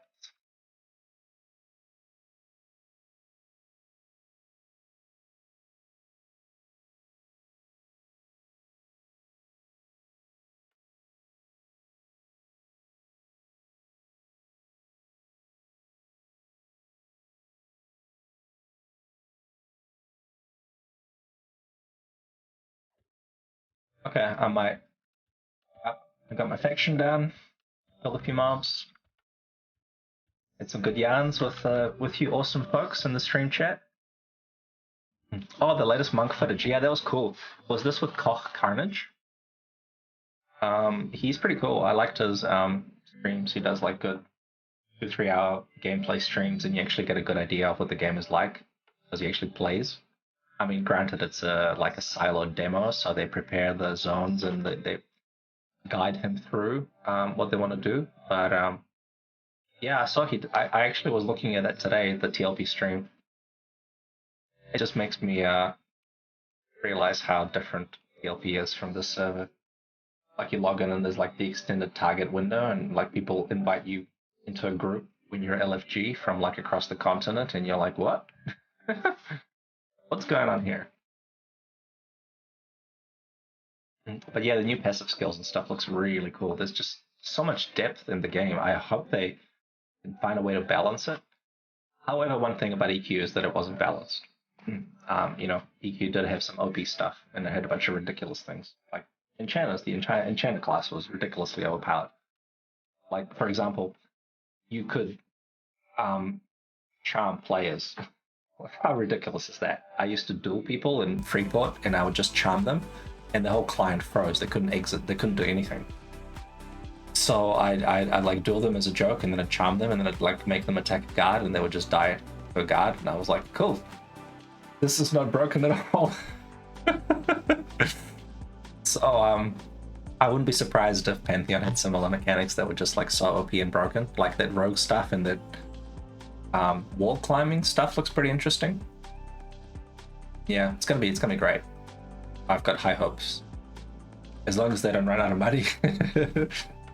Hopefully they can keep those donations coming in. At last I heard they had a big, like a private investor that just gave them like a bunch of millions. So I hope that they don't run out of money. That's the only thing that could kill this 10-year development project is running out of money. The one flaw in developing a game for 10 years.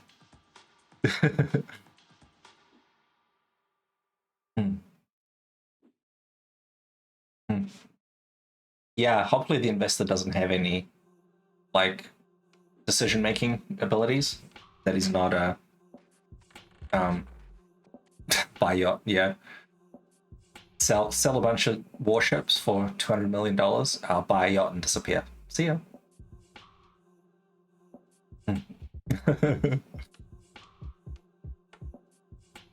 Hopefully that private investor doesn't have creative input. He's not gonna be like, gonna give you $100 million if I get the fastest mount in the game. Yeah. I wanna laser dragon, and only I get it. Oh, yeah. One thing that I forget is that modern games have in-game marketplaces. Yes, that's right. You're going to have all sorts of cosmetic things. One thing that is good about TAKP server is you don't even have armor dies that came with the Legacy of Yukesha expansion. So whatever armor you have is the true tint and the true look and feel. You can't disguise your horrible loot mistakes. If you accidentally loot like a red pair of pants or a bright pink chest plate or something, you can't just hide it. That'd be great if the devs could edit the mech line at the marketplace. Then you could like donate to the devs. Every patch someone fixes pathing in the zone, and you gotta like buy a new cosmetic item to thank the devs. I wouldn't mind that. I think these devs do a lot of good hard work. So I've donated quite a lot just to say thanks because they deserve it.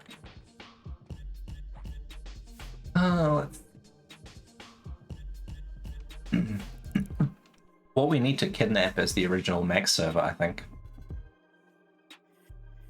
Cool, man. Thanks for emotion. I'll see you around. Thanks for tuning in. Appreciate it. Yeah, I need to go and get some food. It's far too late. I was gonna log over an hour ago, so I need to get some food myself and head to bed. Get some rest. Gotta fight this annoying little flu or cold or whatever that I have. It's definitely not COVID because we don't have COVID in New Zealand. So I'm gonna just get some rest, sleep it off. I can come back and stream for you guys another time. Thank you so much, guys. Appreciate it. Effins, you just shut your mouth. Thanks, guys. Appreciate you all tuning in. See you next time.